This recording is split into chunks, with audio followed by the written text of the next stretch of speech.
Doctor, question that's always bothered me and a lot of people, Mayflower combined with Philadelphia. No brainer, right? Because this is where the Mayflower landed. Not so. It turns out Columbus actually set foot somewhere down in the West Indies. Little known fact. How does the name Mayflower get up to the Quaker City? Well, it wasn't actually Columbus, the Mayflower, as you probably remember. And he did land in Plymouth Rock. Well, they landed several places because there's the Nina, the Pinta. There are a couple of them. They all landed in different places. But not really. Well, I'm not the historian. Let the people in the production booth deal with that one. You're hypocrites, all of you. You got a problem with what I'm saying, Larry? Untie your tongue and you come out here and talk, huh? Am I upsetting you, princess? Jesus hits on me one more time, I'm fucking out of here. I remember it, you know. I always liked you. Well, I always liked you. I always liked you so much. Oh, Mike, should we get together another time? No, I'm sorry. It's, you know, I thought we'd have a really terrific time. It was okay, Mike. You were such a super lady. California.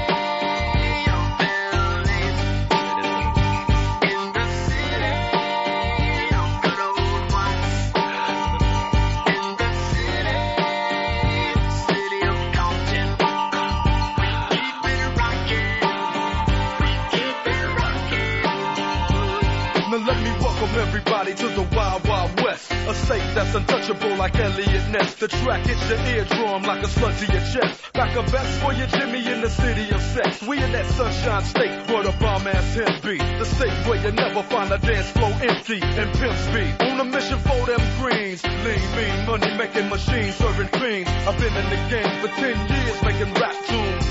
Ever since Honeys was wearing Sassoon, now it's 95 and they clock me and watch me diamond shining, looking like I'm Rob Liberace. It's all good, from Diego to the Bay. Your city is the bomb if your city making pay. Throw up a finger if you feel the same way. Straight putting it down for California, yeah.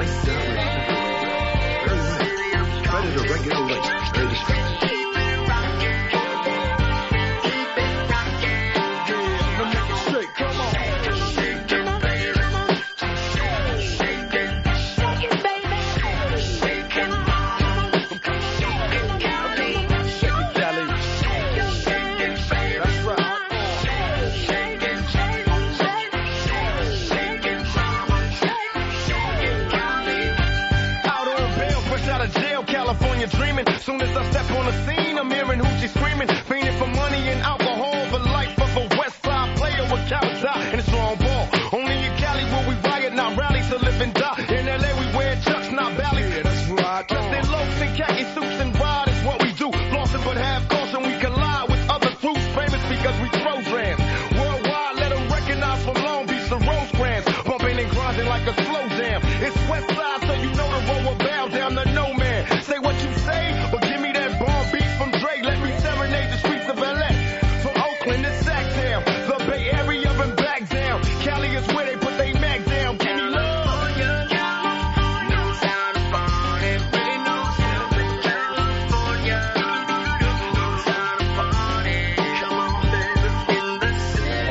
South Central.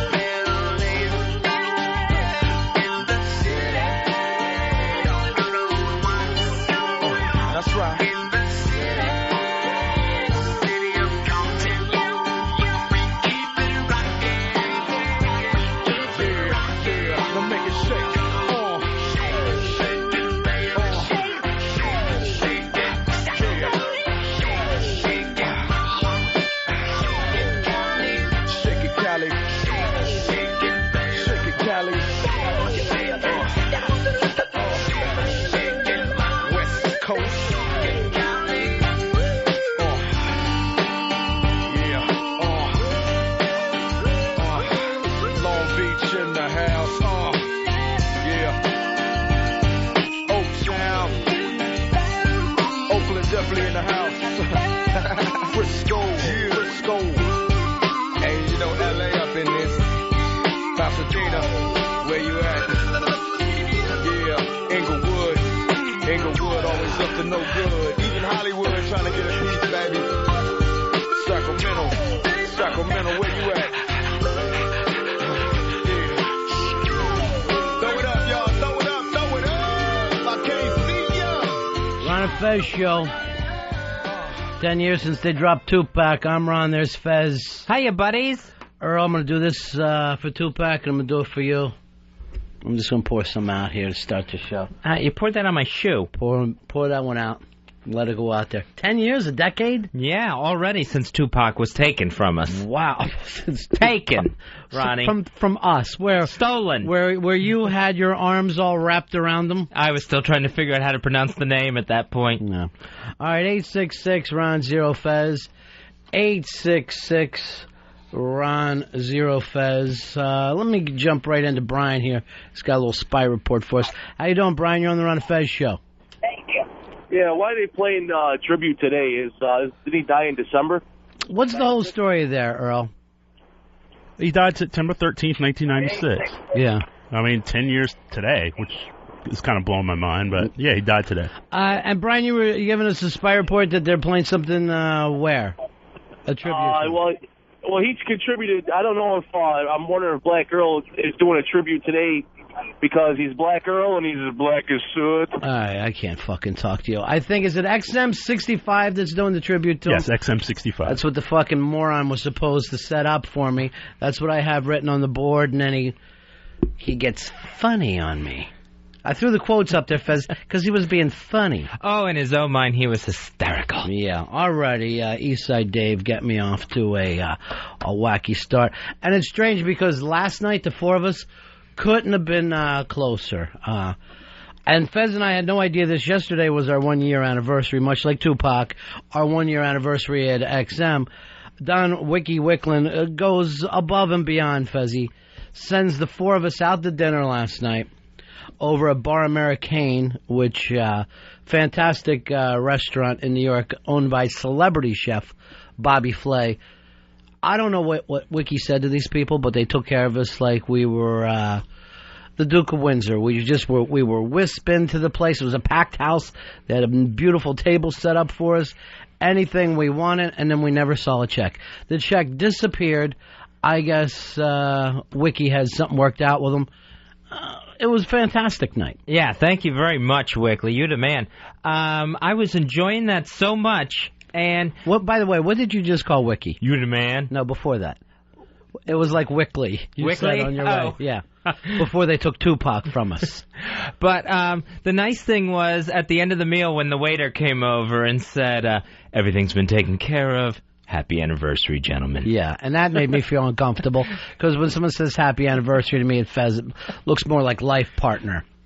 Let people think what they want. Let that waiter go home with any dirty thought in his head that he wants. I don't want him to. I actually followed him out to his car and said, look, when you say anniversary, it's 1 year working together at one place, seeing each other merely a few hours a day. Yeah, right. 866 Ron Zero Fez. I see you're in a mood today, I noticed. A little bit. Little bit of a mood, like shooting from the hip first thing this morning. A little goofy today. Yeah, what is it? I think it was the big meal last night. I ate a lot of things that I normally don't eat. Mm-hmm. You know, with my diet, had a beautiful dessert, and I think I'm still in a little sugar rush. Okay, well, get a grip. That's the only thing I'm going to say to start the show. Earl, you were very quiet at the beginning of the dinner because you're still worried about your medical problems. You went off to the doctor yesterday, and what exactly did he tell you? Heart and blood are fine. I mean, heart and... How about heart and soul? Does Huey Lewis have any idea? All the vitals are fine. They want me to go see a neurologist, though, about the headaches and the lightheadedness. This is the last step before they tell you that you have a panic disorder. Just to make sure, this is where he's at with it, and he doesn't want to admit to it, but when the show starts, suddenly he gets dizzy. This is exactly what the doctor said to him yesterday. We had Earl taking the tape, and this is what the doctor said. You have a brain cloud. There's a black fog of tissue running right down the center of your brain. It's very rare. It'll spread at a regular rate. Very destructive. All right, so did you tell him as soon as the show starts, You either faint or don't know where you are? Yeah, I told him pretty much everything about the disorientation at particular times during the day. Right, between 12 to 3. Between 12 to 3, you're not functional. No one's been able to pinpoint it so precisely. Yeah. So only at the start of the show do you feel bad. At the end of the show, do you feel good, Earl? No, I'm still I'm still very disoriented at various points during the day. Where are you right now? Are you okay or disoriented? I'm okay. Yeah. I mean, I'm better than I've been in the last, 4 or 5 days. And is that because it's somewhat a relief to hear that you don't have a brain cloud? Yeah, somewhat. I mean, just to hear like the heart and everything else is normal, and I'm getting blood back probably later today, so I mean, I'm starting to feel a little bit better and a little bit more relaxed about just the fact that I'm relatively healthy. Do you think that a big part of the problem is stress because you're a little in over your head and don't know where you are? Yeah, I think the stress has finally gotten to me after a year. And of putting in 3 hours a day? I mean, I don't. How do you do it? Superman? I don't put in 3 hours a day, but... Well, you should. You're scheduled to put in 3 hours. Yeah, but don't put in 3 hours a day. No, I put more than 3 hours. That's what I meant to say. I don't think so, Earl. But I mean, today is the first day in a while that I feel really good. But you don't have high blood pressure. He didn't think you had diabetes. Any of those things that could cause fainting. I will find that out later today when I get the blood work back. But he took your blood pressure. But my blood pressure's fine. Of course it is. Yeah. How's it going to be raised? The man sits 20 hours a day. All you really need is a beach umbrella to look like a guy who's retired. That's the beauty of your life. But you do have to work this little thing out, and I'm glad that you're doing it. Yeah, I'm definitely working it out, and I'll feel a lot better once I see a neurologist. Well, I'm going to feel better when they get beyond the neurologist and we get you into a shrink where you belong. And we find out what age you were raped and why you act this way. I wasn't raped at any point. You were raped by a family member, and we're going to figure it out, and we're going to get over this hump. And I really feel like we're in about a 70-30 if we're going to keep Earl or not, because... You know, the odd thing about Fez and I is we go through producers pretty damn quick. And I don't feel like breaking in a new one. Even though Earl is far from perfect, he's still Earl. So I'd like to keep him. It would be nice to have Earl. And, of course, our producers always leave. They never get fired. No, we don't. They just always leave. Yeah, they just, run into the ground and then find out, later they're like, hey, now that I had a chance, we had some good times. We're like, hey, we can't look back with you. We're still doing the show. I'm not going to sign your yearbook. Yeah, there's nothing we can do about it. I think you need to check in with somebody who knows how to handle these things. Let's go to Jay Moore. Jay, how you doing, buddy? Yeah, Earl's going to go to the neurologist, and I already know what the neurologist is going to say. He's going to say, we don't know. Take it easy. There's like a new phenomenon going on with people passing out. Everybody's sick. Look around your staff. Who's been to the doctor in the last 2 years? And the doctor goes, yeah, I don't know what the fuck's wrong with you. It's like the new physician's desk reference should have a whole chapter called, I don't know what the fuck's going on.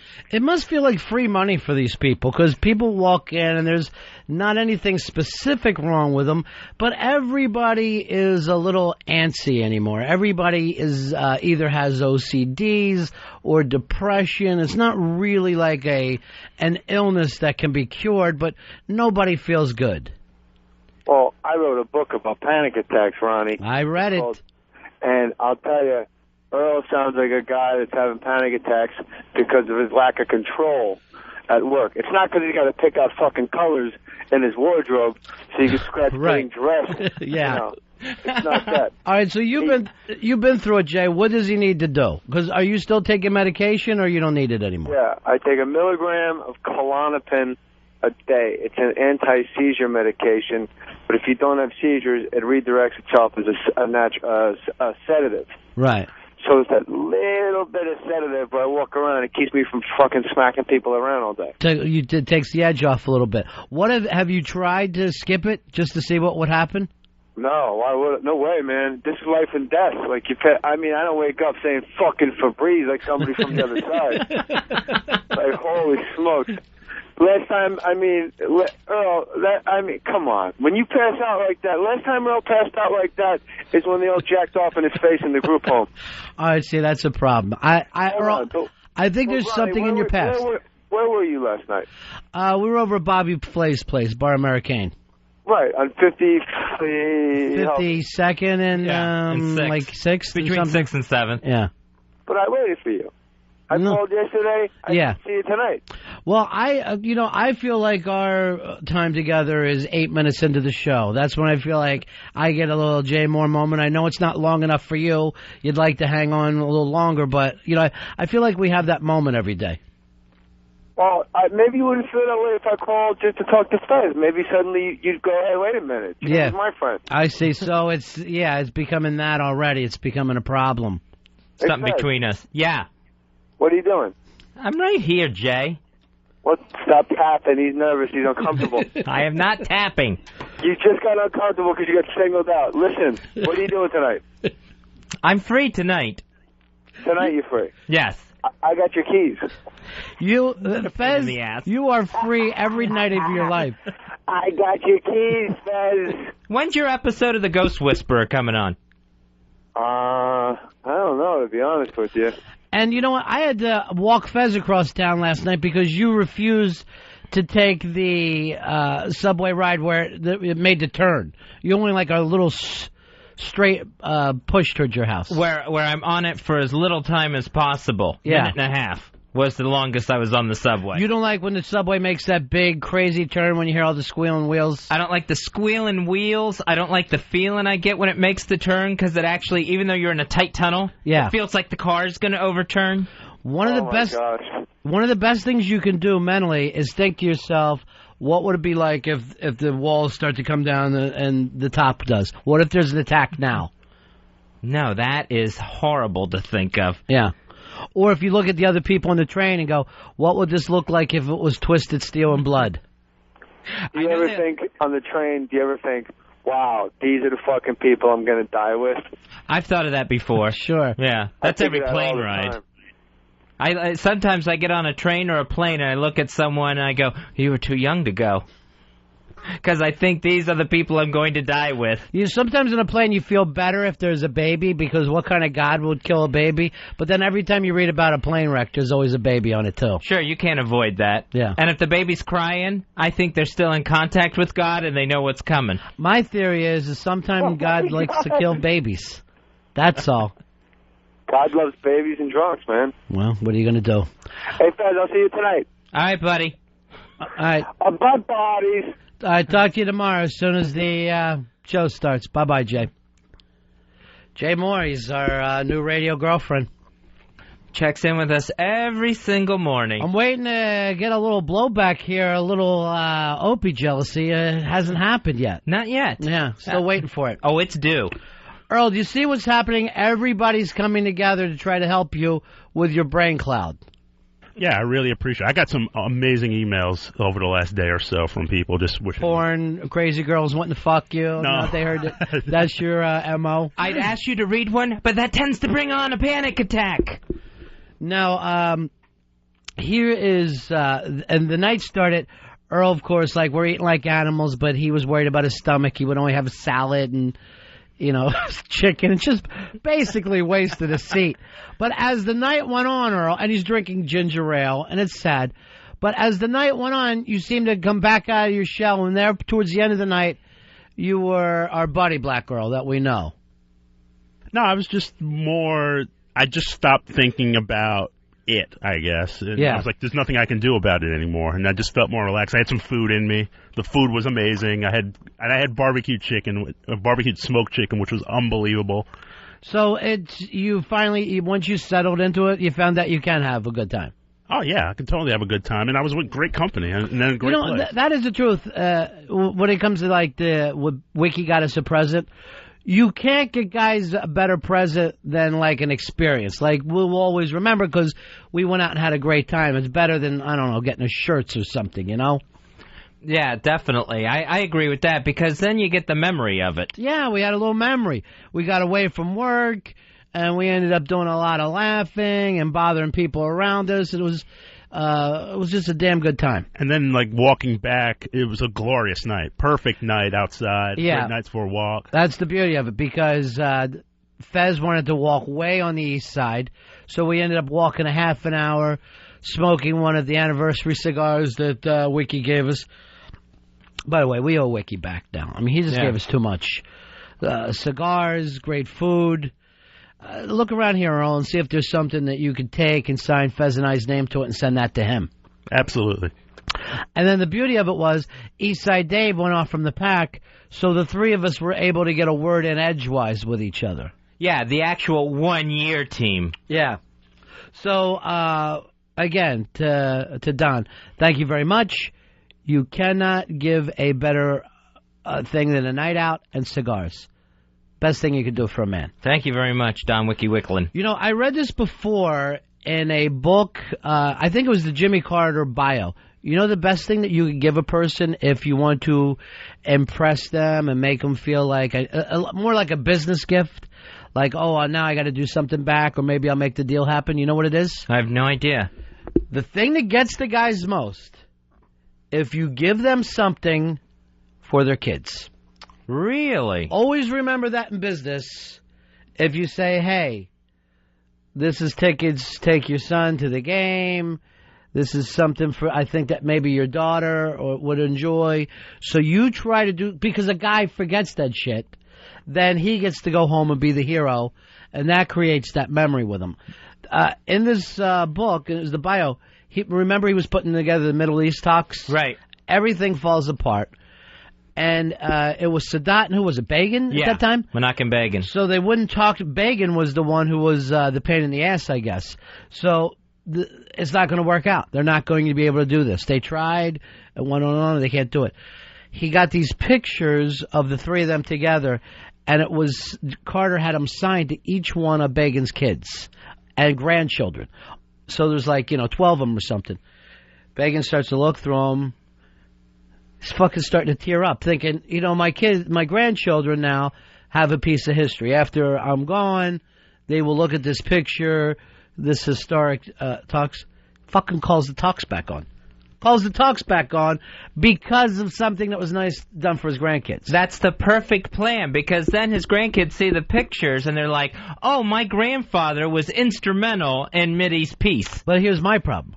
I work with you three guys. I got Wiki. O&A I work with. None of you have kids. It's like the fucking Lost Boys around here. None of you guys moved on and left your seat anywhere. We are a childless group. There's nothing I can give you people except for sneakers. Like fucking I can give you gum and sneakers to impress you. Other than that, I got nothing. The problem is we accept the childish gifts. Yeah, I mean, Fez is the one with the reputation. But I don't see anyone around here proving that they're heteros. Thank you, Ronnie. I say you've got to knock somebody up. I live with a girl 3 to 4 times a week. She lives over at my apartment. That's proving something, Mr. That doesn't prove anything to me. I don't see what happens in your life. How do I know? Maybe as soon as she goes to sleep, you go out and blow old men. I don't know what's happening. I need to see a kid or an abortion receipt. That's the two things I look for, and I got both. I got them all over the fucking country. Framed for your kids. I don't like to pull out. That's my thing. I like to leave it in there. Unless she wants to have a baby. Then I pull it out just to say, I meant next time. Next time I'm definitely we're going to try. 866-RON-0-FEZ. It's 866-766-0339. Did you feel the pressure on you when Jay signaled you out? Because you did look a little nervous. Yeah. You don't like when people talk to you directly. No, I don't care for that. I like a group setting. What is that about? I don't know, because, it always sounds accusatory. Fez's favorite way to come in over the top of another conversation. He does not like to be in the conversation, but when other people are talking, he likes to jump in, throw out a one-liner, and then back out of there. What I do at a party is look for different groups of 2 or 3 people together having their own conversation.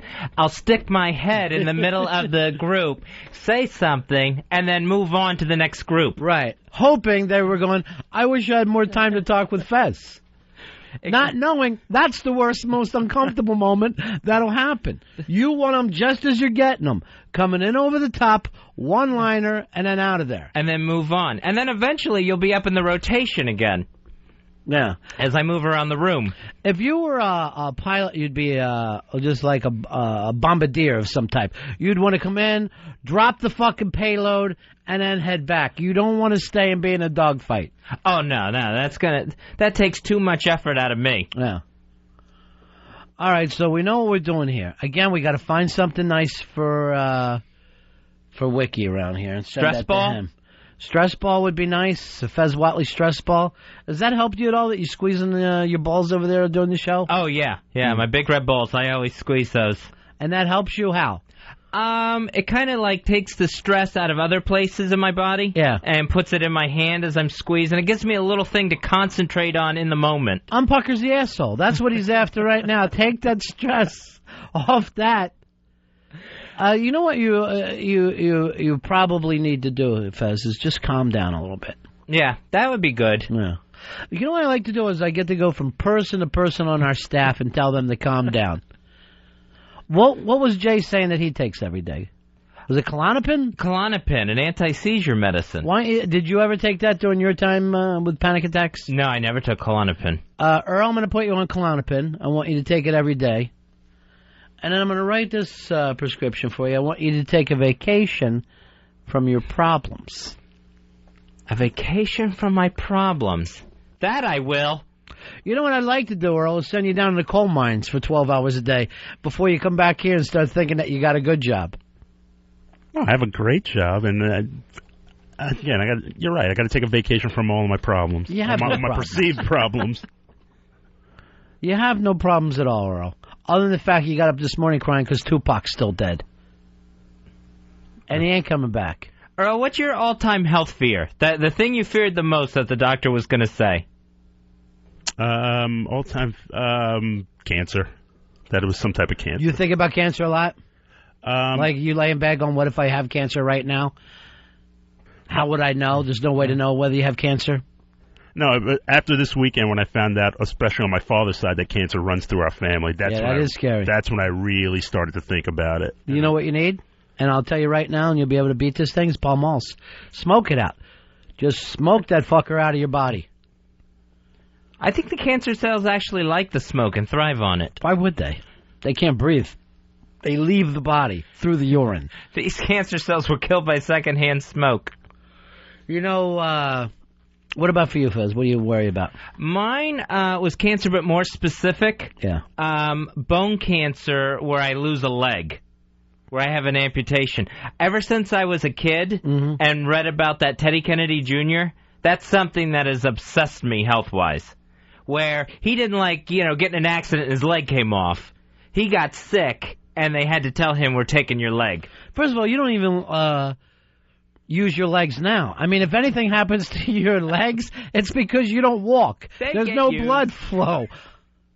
You know what? And I'll tell you this. Last night, you came walking up, and I go, is Fez walking differently? I said to the boys, because it looked like different.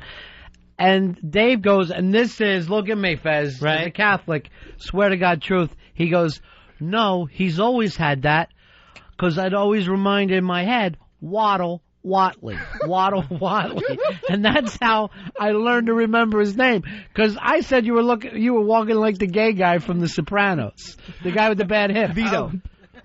And I always have to stay attuned to whatever weird thing you're going through. Yeah, he did I didn't realize I was waddling. He has a nice side-to-side type weird little gait. It looked like you were walking on a boat. You're like, yeah, it looked like you were trying to stay where you were going. All right, I'll try. Now you're acting like you're on the runway. Fucking sit down. I don't notice my own walk.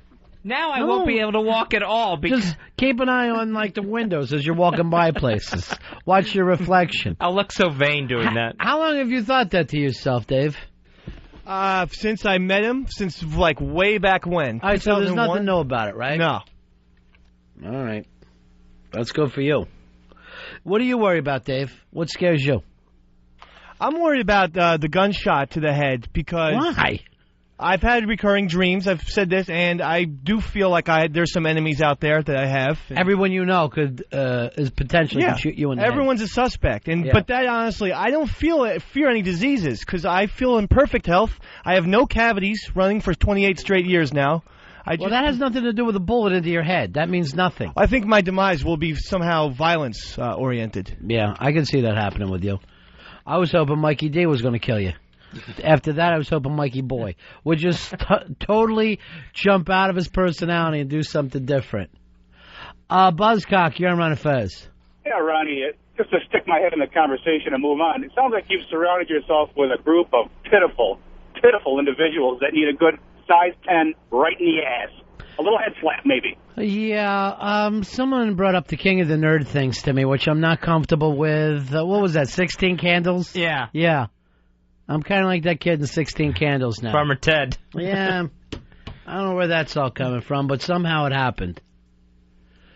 Here is Snake. Snake, you're on Ron and Fez. Yeah, Ron, I just want to know how you drag your ass out of bed every day and go to work with that collection of, I don't know, douchebags, man. I got to be a douchebag myself. There's no possible way around it. I feel sorry for you, and the only thing I can suggest is a heavy dose of cowbell for everybody on me. You know what? And actually, if you guys noticed, when we went out to dinner last night, great place, I kept trying to pull the conversation out of the doldrums because you guys would always get back into health-related fears and what your whatever counts are and your blood pressure. You worry too much. You're a bunch of worriers. I was trying really hard last night not to ask Earl what happened at the doctor. Because I figured if... Well, he wasn't going to tell you, though, because he was so inside his head. He was just like, occasional sigh. Oh, God. Oh, jeez. You know what finally got it out of you, Earl, when you started to become a normal person? Baseball. When you started to think and talk about baseball a little bit, you became a regular guy. Yeah, that's like my one comfort, my one refuge. It has been since I was 4 years old. Just thinking for yourself that Jeter might not win the MVP had you just smashing your fist into the table, screaming about the Boston Red Sox again. Yeah, I mean, Yankees-Red Sox always it gets me riled up, and Ortiz shooting his big pie hole off about... When are they picking the MVP? They pick the winner at the end of the season, but they don't announce it until after the World Series. Oh, is that right? Yes. Now, when did Ortiz say this, and what exactly did he say? He basically said, I'm paraphrasing it, but he was saying that if Jeter was in the Red Sox lineup, he wouldn't have the numbers that he had.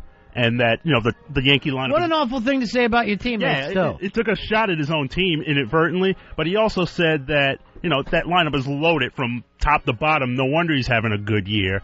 And that 40 home runs, 100-plus RBIs should automatically qualify you for the MVP, which Jeter does not have. Yeah, but you know what? I have a problem with that, too. Not to... be pro-Yankee because you can't do that in this place because there's too many people. But the MVP, to me, most valuable player, has nothing to do with numbers. I mean, it does have, you have to have a great year. But I'm not overly impressed if somebody's stealing bases when the team's up 9-3 or hitting a 2-run home run when you're up 9-3. I want you to hit that home run when you're losing 6-5 bottom of the ninth. That's the most valuable player. It's the clutch guy, it's the leader, it's the guy that can do everything. It's the intangibles player. It's the guy who will do things for your team that ultimately give your team the victory. In team sports, the only people who are named MVP should be people who win divisions, championships, etc. Ortiz's Red Sox, I'm sorry to say, Boston, are done. They're out. Ortiz was on the DH. He's done. Big Poppy's over. This is Jeter's year. To me, when you're on the DH, you're out of baseball anyway. What are we talking about? He just gets to hit 4 times a week. Anyone could do that. Yeah. Not anyone. Anybody could get a couple. If I had all day to practice just my swing, Derek plays fucking shortstop for the New York Yankees. If you had all day to practice your swing, I guarantee you go 0 for 47, and you're set back down to whatever fucking hellhole you belong in. I disagree. No, and this has nothing to do with it. I don't want to fucking get back into you. You're right. They actually said it's harder to DH because you're largely inactive for the bulk of the game. You're fucking taking BP. That's no fucking... You know who says it's hard to fucking DH? American leaguers. No national leaguer or professional baseball player worries about that because you're out of baseball. when you're the DH. And these days they have state-of-the-art locker rooms where you can be on the bike, you can be on the treadmill, you can hit. You're watching a game on TV. Yeah. I'm watching your stocks at the same time. It's not a problem. So for you, same place, though, because I don't want to come out for Jeter, because that's not my point. But the MVP, and I'll tell you something else, I hate it whenever they throw the MVP to a pitcher. We're talking about a player, not a guy who plays every fourth or fifth day. It drove me crazy when they gave Clemens the MVP in '86 because I went, Mattingly should have got a second straight MVP, and I'm like, the guy plays once a week. Right. And there is an MVP for pitcher. It's a Cy Young Award. Exactly, and it's just this whole notion of you should play every day, contribute every day.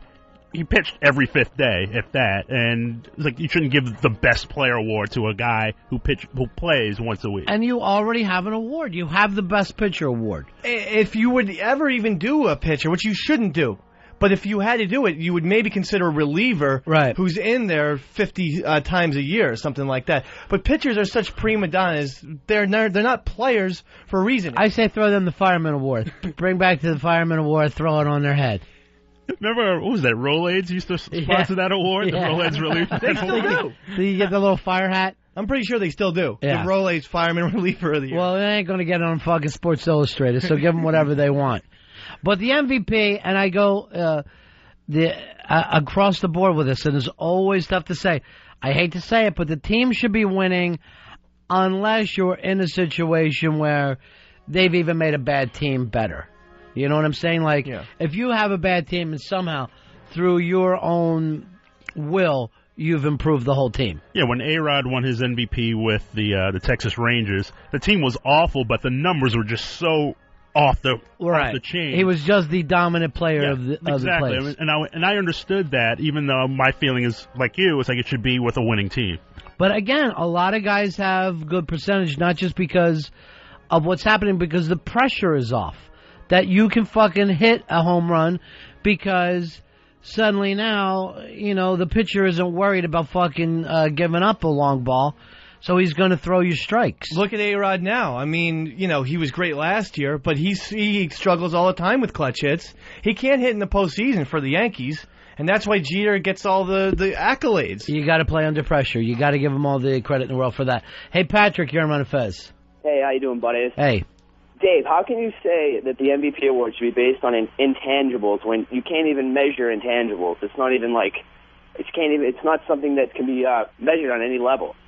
What are you going for with intangibles, Dave? What do you mean by that? What intangibles means is stuff, to me, that won't show up on the box score. Derek Jeter's always in the right leader. In the cutoff. The leader in the clubhouse. He always knows how to get the team motivated. He knows when to kick ass. He also knows when to lay back. Maybe take the boys out on a night of town to relax and get up for a couple games after that. Well, I can't, if you don't mind, though, I can't throw in the award for a guy who really knows where all the best places to eat are in town. Most meals bought. But I do agree that leadership isn't intangible in terms of the fucking box score, and that Jeter does have that. Like, Jeter could easily be like a 30 home run, 30 stolen base guy, but he still lays down the occasional sacrifice bunt. He's still, you know, he's still a team player. He's still a team player, which makes you the most valuable player.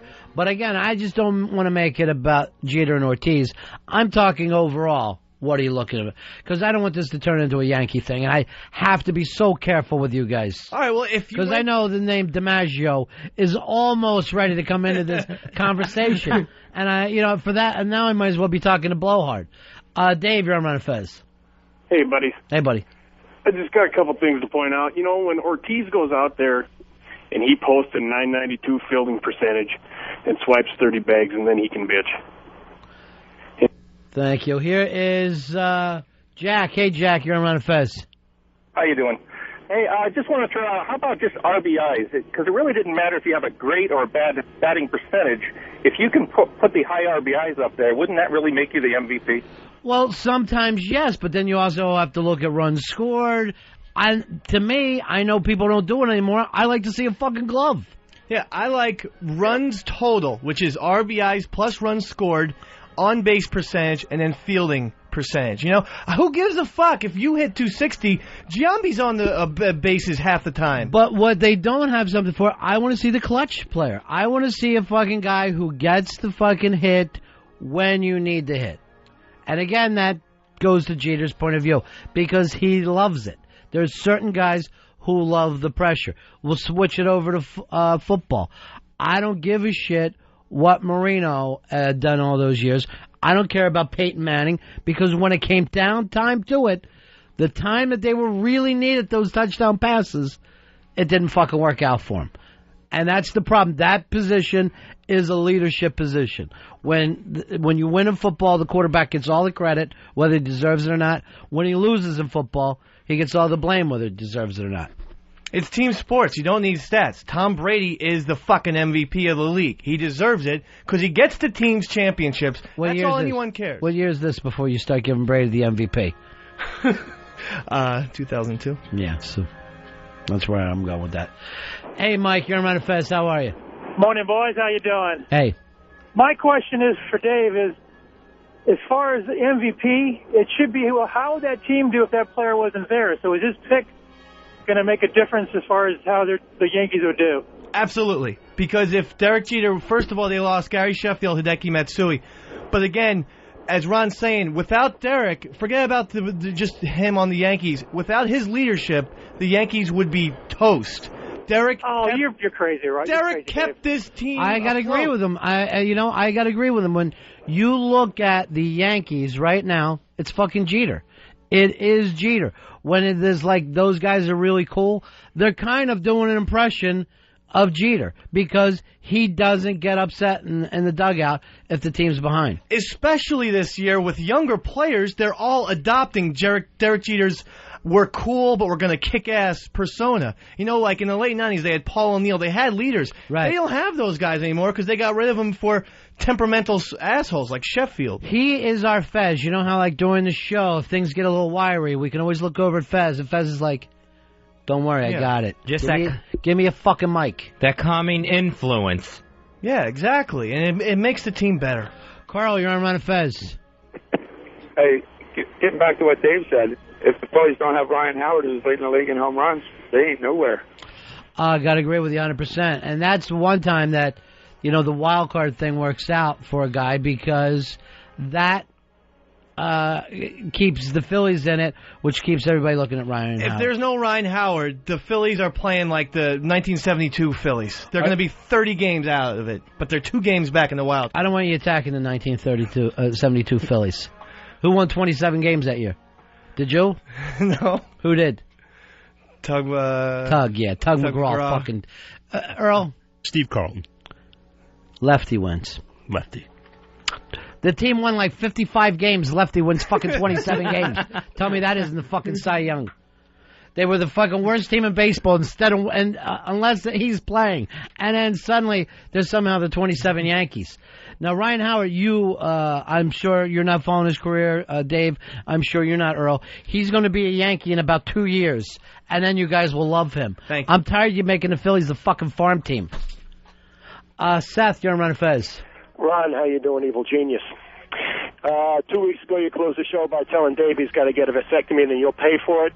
Today, you want him to have a baby. I think that you're not surrounding yourselves with neurotics and sociopaths. You are, in fact, creating them. There is a good opportunity. I mean, I'm starting to wonder if I'm a carrier. And Dr. Frankenstein. I say to these guys all the time, is it too much? Am I fucking asking too much of you? And then you all lie and say no. Right, yeah. We want to be here. Well, that seems like, especially when you ask after that pleasant dinner, you know, we were all... No, I ask you every day when you stutter over yourself in the after-show meeting. Yeah. I go, is this too much? Should I not ask you things?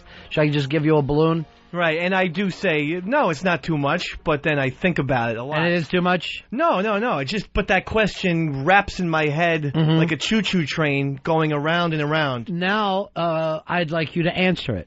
Okay. Are you being asked too much? No, I'm not. Then fucking have the choo-choo train turn out of your head and start to go somewhere. That's good. Taking goods and services around the country. The train derailed. I should do that. You just came in over the top.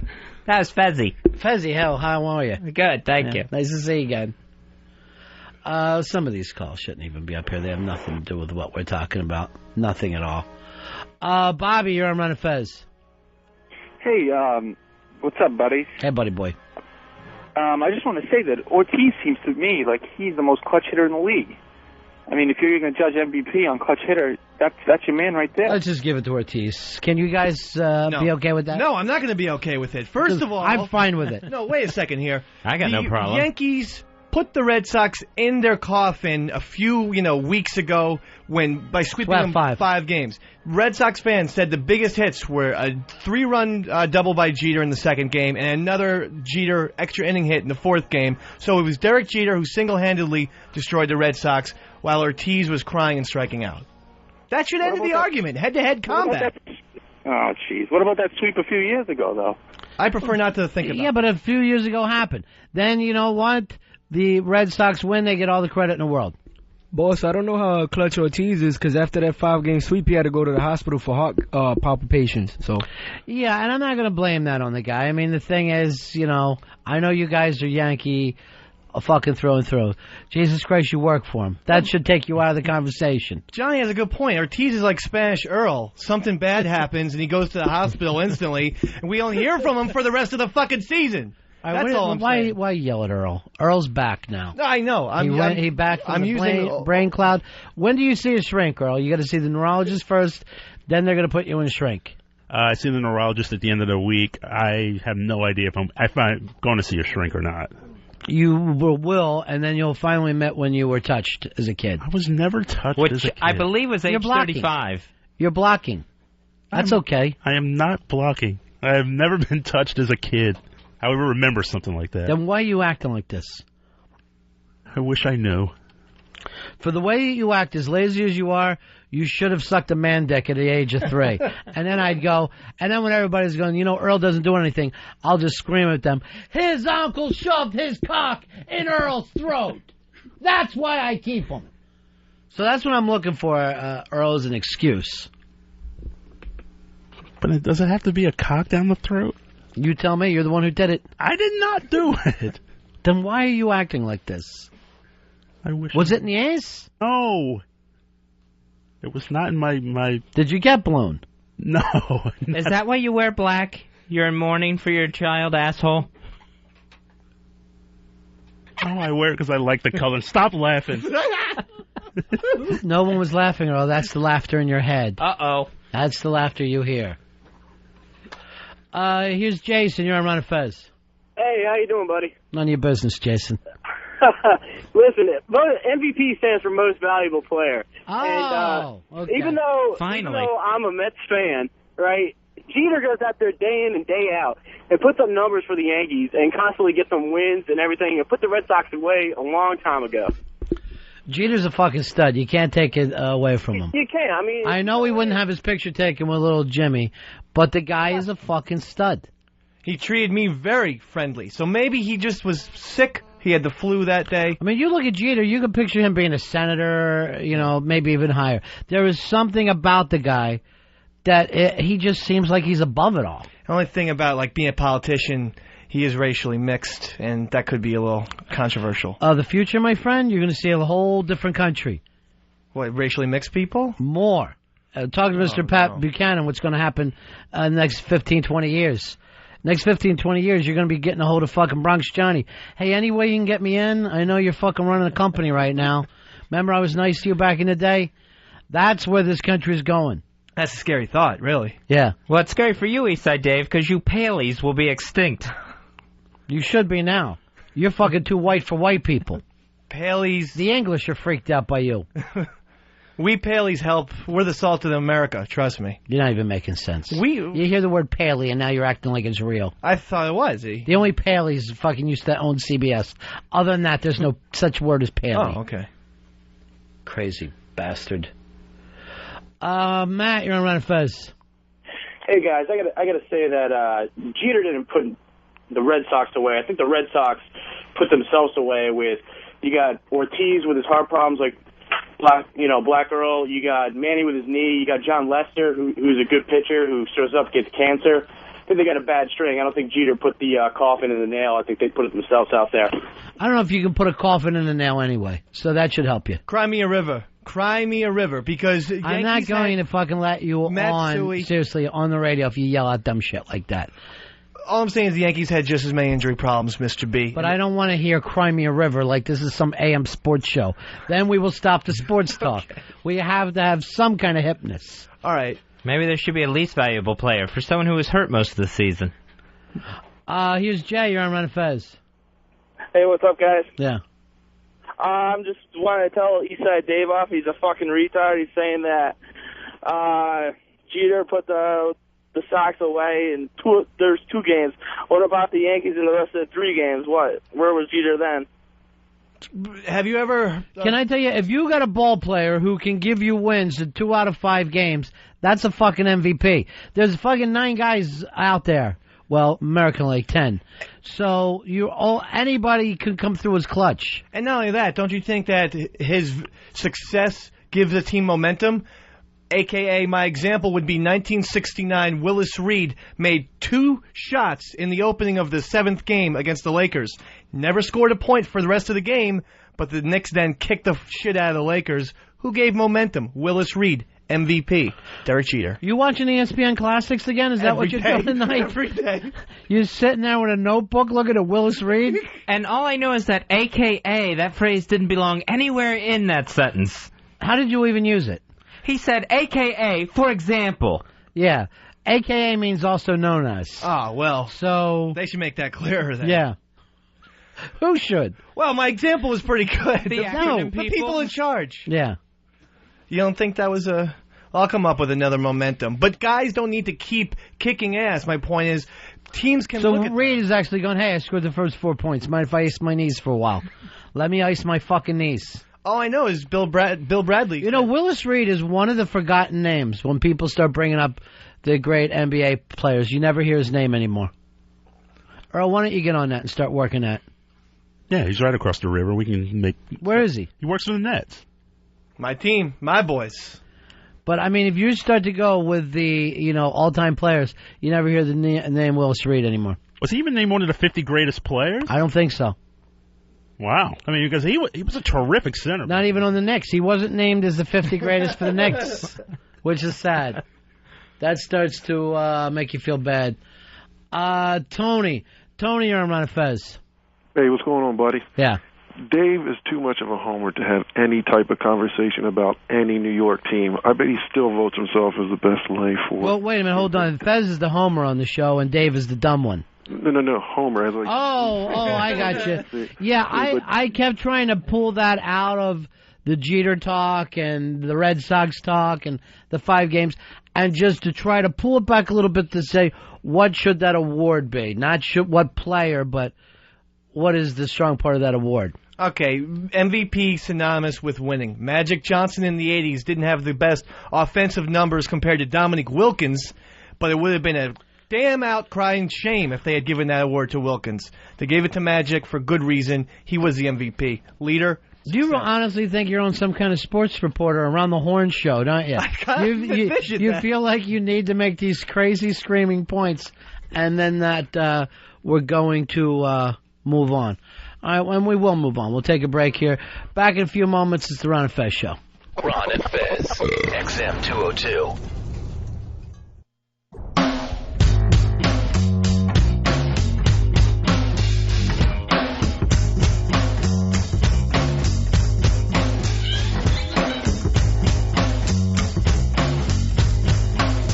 Back with the Ron and Fez Show. We'll be talking with author James Elroy. He, of course, wrote L.A. Confidential, and his book, The Black Dahlia, that's going to be being turned into a film. It's going to open this Friday, starring Josh Hartnett, Scarlett Johansson, Aaron Eckhart, and Hilary Swank. Great writer, Fez, and he writes the books. I don't believe he writes the screenplays, and it's always kind of surprising to see the author of a book talk about the movies, because most of the time it seems like the actual writer, does not like the way it gets adapted to the screen because it's such a different medium. But what a terrific writer. American Tabloid, one of my favorite books. Black Dahlia, fantastic book. L.A. Confidential. So many that he's written. We've got him coming up next. Here he is, Mr. James Elroy. James, welcome to the Ron and Fez Show. How are you, sir? Hey, Dad, what is that? Hangs on you like a baseball bat. Hey, now, Mama, that's that thing. It fits your wazoo like a diamond ring. There, what's happening, my man? What's shaking, Daddy-O? It's all about you right now. I was just telling Fez I was surprised. I'm a big fan of your writing, but you don't normally see the writer going out and pimping the movie at all. Normally you guys are depressed. Money, Daddy-O, is the gift that no one ever returns. The book debuts at number 10 Sunday in the New York Times bestseller list. I'm out there. So it's bringing people in who are not familiar with your work because of the film. Yeah, the theater has been showing the trailer for the past 6-7 weeks, and the book has been selling it in steadily increasing numbers. It's a media extravaganza. It's a good movie. I want to talk about it. It will enhance my readership, sell me books. I'm thrilled to be on XM Radio. Now, how do you find yourself being able to jump into the feeling of the 1940s in L.A.? Is that something that comes to you naturally? Is it something you read about? Boss, you know the story. In June of 58, when I was 10, my mother was murdered. Mm-hmm. And it was an unsolved sex killing, and I got hooked on crime. And 7 months later, on the occasion of my 11th birthday, my dad got me Jack Webb's book, The Badge, and about the LAPD. It contained a haunting 10-page summary of the Black Dahlia murder case. My mother and the Black Dahlia became as one. Big surprise, I grew up to be a crime writer. Bigger surprise, I grew up to write the novel, The Black Dahlia. When you're seeing a lot of movies from that period, you would think that America was this pristine place. You would almost get the feeling that Vice didn't start in this country till like 1964. But all the perversions were happening. Yeah. But it was on a statistically diminished level. So it's harder to find. So it stood out more. The Black Dahlia murder case, my novel, the Brian De Palma movie, about to debuts on Friday. It's a constellation of themes. Number one, it's the post-war L.A. setting, L.A. 1947. Number two, the unsolved status. Number three, it's the first media-manufactured murder case. There were 5 daily newspapers in L.A. at the time. Radio was big. First local TV station was about to debut. Bam. Good-looking young woman, naked, chopped in half, dumped in a vacant lot. Oh, shit. And we are always looking for language to explain the depraved, indifferent, remorseless, arrogant, narcissistic horror that was perpetrated on that young woman. We search for a language, which explains the venerable quality of the case. They always say this thing, a murder and a good address is, what the newspaper guy always looks for. What does the reader love about that, though, James? What is it that it says about the American public that we love to hear about the beautiful young woman murdered? It's a moral lesson. It's a lesson on how lives go wrong. We want to touch the most horrifying darkness imaginable because it crystallizes some themes, the inevitability of death and the random nature of life. And you know what? The chances are it's never going to happen to us. And so we touch it, we put our hand to the flame, and we retain immunity. And when you go out and do this work, you're like a detective yourself, right? I mean, it's the same work as a detective would do. I did newspaper research when I wrote the book 20 years ago. Yeah. But what about for most of your stuff? I know that you somebody told me that you were interested in writing some stuff about Clinton. No, that was just a gag I did at a reading performance. No. Right now, I'm promoting The Black Dahlia, my novel, Brian De Palma's movie, and then I'm writing a new novel. And it's something that's always going on with you, though? There's always a novel working, or? Yeah, oh yeah. Yeah. Yeah. And what's that like now to go back and promote stuff that you wrote so long ago? Well, it's a long farewell tour. And I want to, after this film and book tour concludes, close off my public discourse on my mother's murder, my autobiography, and the Black Dahlia case. Virtually every interview I do, every review of my books, every media appearance includes large mention of these things, and I want to cut it off because I write a different kind of book now. So this is the end of that. This is Mother, Geneva Hilliker Elroy, The Black Dahlia, Elizabeth Short, adieu. So the next period of weeks I'll talk about it, then it's over. And then it's done forever. Yeah. Where's it going to take you next? What kind of books are you going to be writing? Well, my novel American Tabloid is the first volume of my Underworld USA trilogy. Mm-hmm. It covers 1958 to 1963, largely the ride of John F. Kennedy. Second book, 63 to 68, The Colt 6000, my big book in the 60s, and the new book I'm writing now, 68 to 72. And you do like police work. That is something that you're fond of. Are you also fond of, as you're writing this, the criminal mind? Do you find yourself being somewhat appreciative of some of these folks? I don't appreciate it, and I judge criminals and people who commit bad behavior very, very sternly and think they should be sternly punished. But yeah, criminal pathology interests me, police work interests me. I'm not really a detective. I write about detectives. But I guess there is some connection between a cop and a criminal, right? There's some. It's almost like you can't have one without the other. Well, you can. It's a symbiotic relationship, but policemen are by and large morally formed and criminals are not. There's a very big distinction. Although in some of your books you show that particularly years ago, police work, detective work, a big part of it was more or less breaking the law and, beating a confession out of somebody or at least some information out of people. Yeah, that went on. But I write about rogue elements within the Los Angeles Police Department, which has been a very clean organization since William Parker took over in 1950. The other thing I wanted to get into with you, and it is basically in the back, is the figure of Cohen. What happened in L.A. where he was able to become this underworld? Mickey Cohen. Mickey Cohen was the pint-sized racket boss in the late 40s and early 50s. There was a power vacuum. When a war went down between the Jewish and Italian gangsters, Ben Siegel for the Jewish gangsters, Jack Dragna for the Italian gangsters, and Cohen took over, had a brief run, got nailed for income tax evasion in 1951. But he was able to have a nice long run and was left alone by the LAPD, or? No. He was left alone by the pre-William Parker PD, and he was hassled by the William Parker LAPD. Parker was a very honorable man. Now, when you go out, do you still go on rides with detectives and stuff? Most of my best friends are policemen on the LAPD and the Sheriff's Department, so I don't do ride-alongs formally, but I hang out with these guys. And they all seem to be pretty good storytellers. One thing about a cop is not only do they live this lifestyle, but they're able to be able to entertain people with some of these stories. Yeah. It always interested me that it was so close. Yeah. Closely connected. Why do you think that is?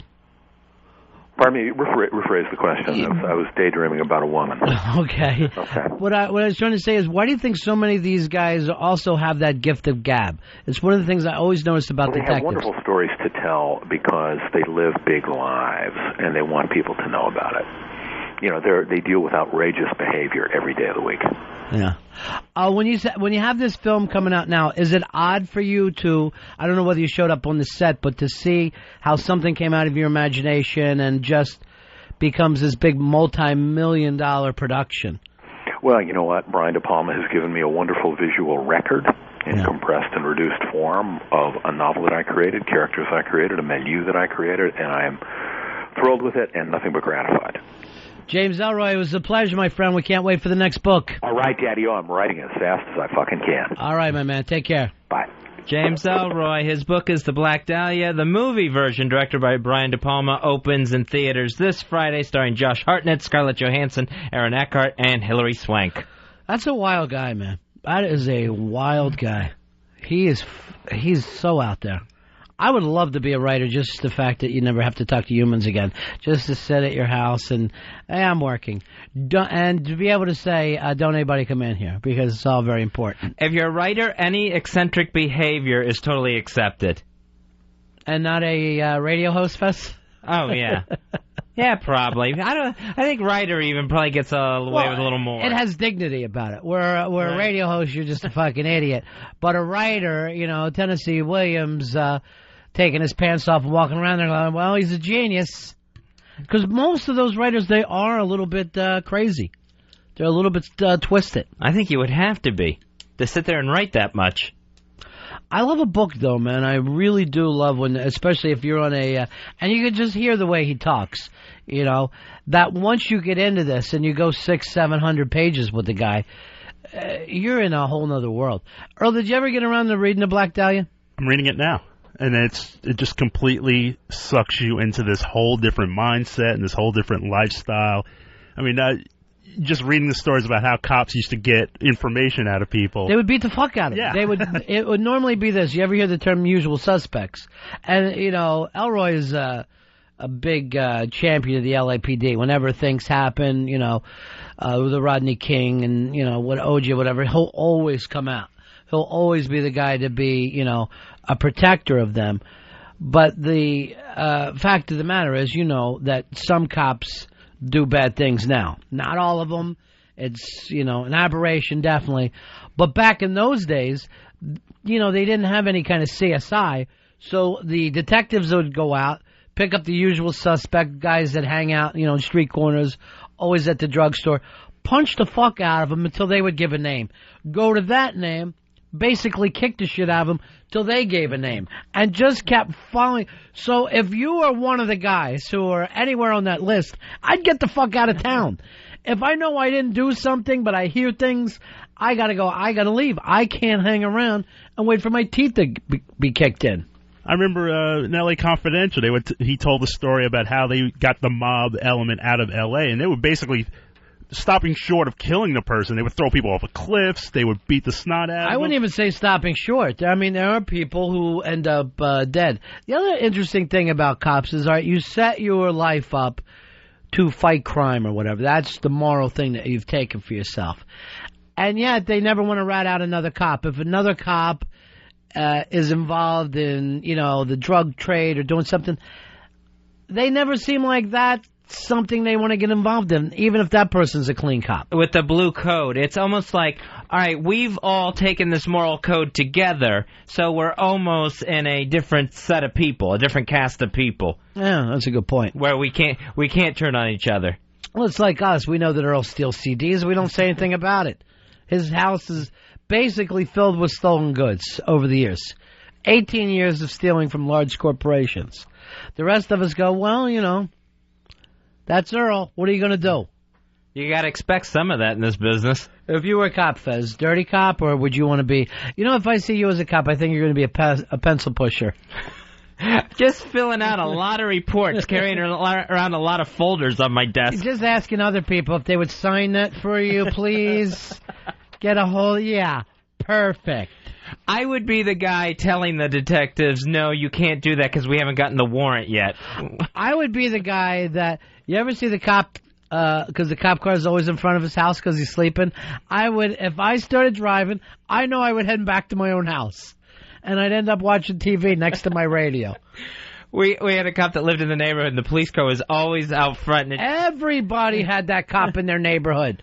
Always is at his house, and all the neighbors go, he's not working, he never works. And it just seemed like a great job for the free car. Never take any sort of danger or putting your life on the line out of it. Wow, free car. You ever have cops take your dope and let you go and then act like, I know that dope isn't showing up anywhere?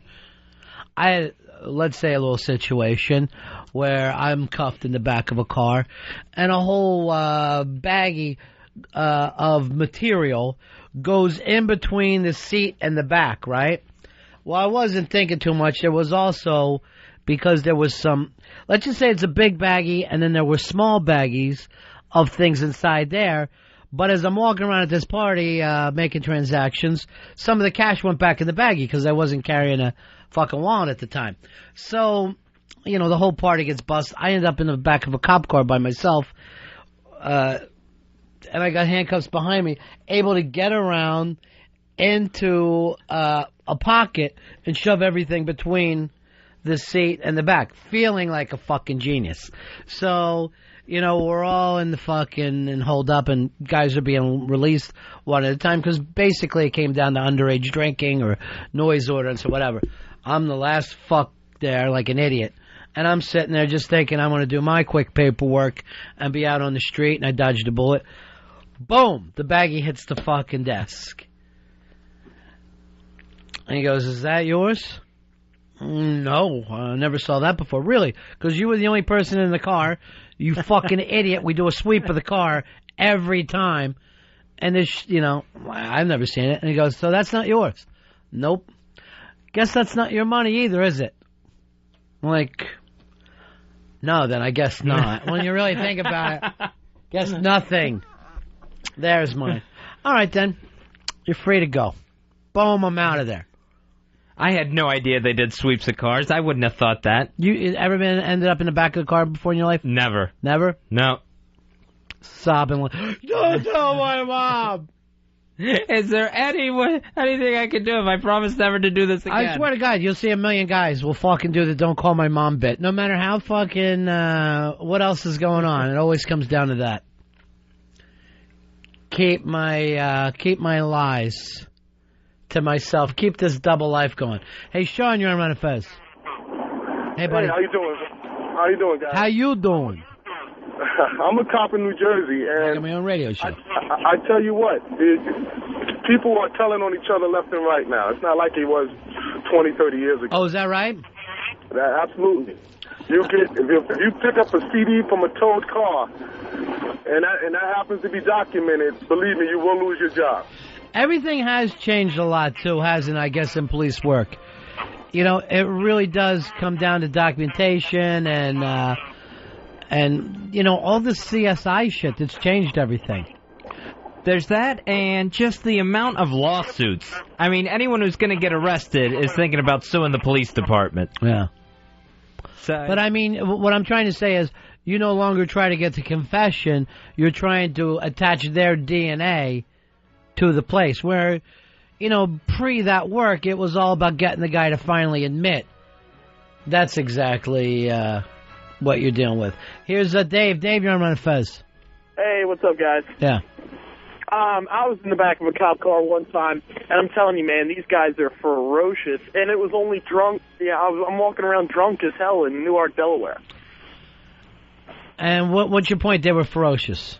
Well, they had me all handcuffed in the back, and I'm drunk. So just like you said earlier, I'm thinking I'm a little slick guy because I've got a big idea of how I just got into the bar recently. Right. So I'm trying to weasel this sucker out and put it in.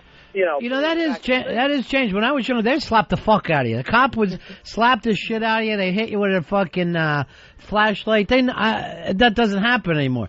Because, your dad wasn't going to go, hey, why did you slap him? They would just be like, yeah, all right, fucking idiot. I'm glad you got him before he got into worse trouble. Stupid. Do they even carry, what was those things out, blackjacks anymore? That used to be a big thing. Well, there's a nightstick, But, those flashlights is like getting hit by a fucking baseball bat. Yeah, they combine the best of both worlds there. Yeah, it's really a fucking baseball bat that can show you your way if it's dark. That's all that is. Because you could get by a nice small thing. And there's mace on that utility belt, too. I would hate to be a cop for the reason that you mentioned, too, Fez, is like, you can't even get a blowjob anymore if you're a cop. Everybody thinks you're up to no good. Everybody thinks that you've done something awful. It used to be, oh, we don't pay them much, but they get, some things on the side. Not anymore. That's not going to happen. Mark, you're on Ron and Fez. Hey, guys. Cops can be a little bit rough. Me and my buddy were out on the beach one night, and these guys, they have the police horses patrolling the beaches and stuff like that. And we were out there drinking. They come by. They start giving us some trouble. They're talking to me, and my friend comes up with the bright idea. If he punches the police horse, maybe we can get away. So he comes up, slugs the police horse, track him down. They put us both face first, about 6 inches away from the fucking horse shit. Here's what you got to do, brother. If you're going to hit that horse, you got to knock him out cold. Then suddenly you got a reputation. Your hand's of stone. Roberto Duran. Supposedly that was his thing when he was a kid. Knocked the fucking cop's horse out. Oh, that's right. I forgot about that. And I think if you probably hit a police horse, you probably could get charged with hitting an officer. Lee, you're on Ron and Fez. Hey, man. Hey, buddy. I love your show. So. Look, I was going through Fort Bragg, North Carolina, back in the 70s, me and some buddies, about 76 or so. We got stopped by some MPs, and we had pretty long hair then.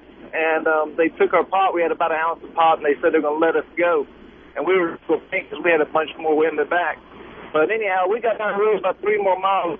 They come up again, and we're like, shit, they're going to look for the rest of the vehicle. And they took our papers. They said they needed to confiscate everything. We knew what they were going to do with the papers. Yeah, well, you know, I mean, that's the thing. That was part of the benefit of being a cop. You leave a little bit of weed for yourself. What's the big deal? Jerry, you're on Ron and Fez. Hey, guys. A couple of years ago, it's a couple of days before Christmas, and 21 shots a year later, 3 o'clock in the morning, a cop's knocking on my door, throws me into the back of the police car, and he handcuffs me. I'm pretty flexible, so I weasel the handcuffs under my butt, down by my feet. Now my hands are in front of me. He panics. He's like, "What are you doing?" I said, "Can't a man just pick his nose anymore?" And he's like, "You think you're a wise guy, huh?" I said, "Aren't you the rookie that shot yourself in the foot showing up to a dead deer on the side of the road?" Well, he had more problems with me. Brings me in, videotapes the whole scene. Let me tell you, nothing more pathetic than watching yourself in court on videotape. I was an asshole. Yeah, that's fucking... Sounds it. I don't like, I never like my friends, like, when the bus comes down, I like to fucking ride it out from that point on. I don't fucking taunt them. I don't like guys who try to fucking explain the hypocrisy of life to a cop and how, they, blah, blah. Just fucking ride it out now as respectfully as you can. A little game goes on, you just got fucking taken out of it. Go out like a gentleman. Stop screaming and crying about life and trying to kick the fucking window out. I swear to God, I've said to cops before, he does not speak for all of us. Let's get that fucking straight. I know that you got a job to do. Obviously, I'm living my own lifestyle. I got a code I live by. But we can sit here and be gentlemen with each other. You don't have to fucking cry and name call and attempt to piss yourself to get even. Tommy, you're on Ron and Fez. Hey, I miss Over the Top Fez. Over the Top Fez may make a comeback. You never know. Nice. I remember one time I was in college and me and my buddies got caught doing some vandalizing. Actually, just one of us got caught. And then about an hour later, he called us bawling, saying the cops are going to throw him in jail for weeks if he doesn't give up names. And it's just like, they're lying, and there's no way they can throw you in jail for busting a pumpkin. Yeah, I know. There's some guys that will fucking collapse right there, give up any dignity that they have. Any dignity and more than enough information.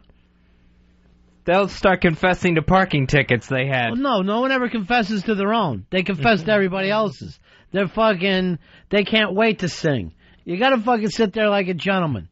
Ride it out. Everything's gonna come back your way. But it is true now that they videotape people. You don't want to be any part of that. You don't want to see yourself looking like a moron. Chris, you're on Ron and Fez. Hey, I'm from Chicago, and the cops used to catch us messing around. They'd make you hold a phone book in front of you, and then they'd punch that phone book. It wouldn't leave any marks on you. And I also used to have sap gloves. I guess they were weighted leather gloves, and them suckers hurt too. Yeah. Well, when I was a kid, the fucking Philly cops used to dress exactly like Nazis. They were in fucking leather, and I was down the roundhouse one time. They were dragging me up and down the fucking steps like I was a rag doll. I felt like a fucking retard with them. And I was like, hey, I realized I made a fucking mistake. You ain't going to see me again, right? I'm doing that thing. Hey, you know what? I learned a lot. This whole thing turned out to be helpful. Bullshit! They're going, you'll be back in here in fucking 2 weeks. No, you see me for the last time. Straightening up. Yeah, it's the straight and narrow for Ronnie Bay from this point on. I'll tell you one thing. Sweet Jesus came into my life tonight. I see the error of my ways. They didn't give a shit. And I'm telling you, when those cops would pick you up and the detectives would look fucking scarier than the people you copped off of, at a certain point in your head, you got to think to yourself, maybe I am heading the wrong way. Maybe this is not what my mom and dad were hoping and praying for me when I was in that cradle. Here's Brian. Brian, you're on Ron and Fez. Hey, what's up, buddy? Yeah. Hey, pretty funny time. One time we were out young, drunk, vandalizing stuff. Everybody ran but me. I got caught. Well, the cop knew me, so I ended up giving him my brother's name, right? The whole time I'm giving him my brother's name. He hands me the citation, the sign. I end up signing my real name. Next thing I know, I'm in the back seat of the car. Like an idiot, I signed my brother's name in the meantime. I signed my name, but gave my brother's name the whole time. Yeah, well, you were not a master criminal. Let's face it right there. You got to have some consistency in these plots. You don't understand, Fezzy, the pressure that's on you. Very, very difficult thing to pull off. Patrick, you're on Ron and Fez. Hey, guys, what's up? Yeah. I'm a cop. We got a little gag we like to do. Like you were saying before, Ron, we're really not all that concerned about the drunk guy. You know, I'm not that involved in your life where it's really my personal vendetta against you. Right. So when you get that loudmouth in the car yelling and screaming, a bunch of years ago they put the partitions in the car, so you got that wire mesh screen right between the seats. Right. So you get the loudmouth in the cuffs, hands behind his back, he starts yelling and screaming, cursing me, cursing whatever. So you're driving down the road, and your partner will just give you some kind of sign. You hang on, and suddenly you just have to stop that car real quick for whatever reason. Face first into the mesh. Bam. Yeah, I mean, the thing that you got to remember, too, is like they're not cops because they're not tough guys. There are some fucking tough guys as cops. And again, there seems to be this thing between kids and cops, you know, and it's not like the cops have never been fucking kids before. But the problem is the kids have never been cops. It's not a fair deal that you're on there. Here's Jim. Jim, you're on Ron and Fez. Hey, what's going on, boys? Yeah. When we were in high school, we used to use my friend's moped license that we just took at a pencil eraser, changed the date, and we used to go to this place over in Patterson to buy beer. So we get a case of Moosehead. And as soon as we're sitting there paying for it, two cops walk in, and we're like, oh, shit, we're fucked. So we paid for it. We're like, all right, let's play this cool. The cops held the door open for us and said, we don't want to see you coming back here, you know. We were, you know, they were on to us, obviously. So what they did is they fucking followed us, pulled us over, got all four of us on the ground with our hands behind our heads, and they opened up every single beer and poured it on all of us. Yeah. I've had him take the beer. I've never had him do that pour it out thing. Well, they took your beer last night. You have one beer and you're a problem. All they're doing is taking it away from you. They're just saving me from myself. Ben, you're on Ron and Fez. How are you, buddy? What's up, buddy? Hey.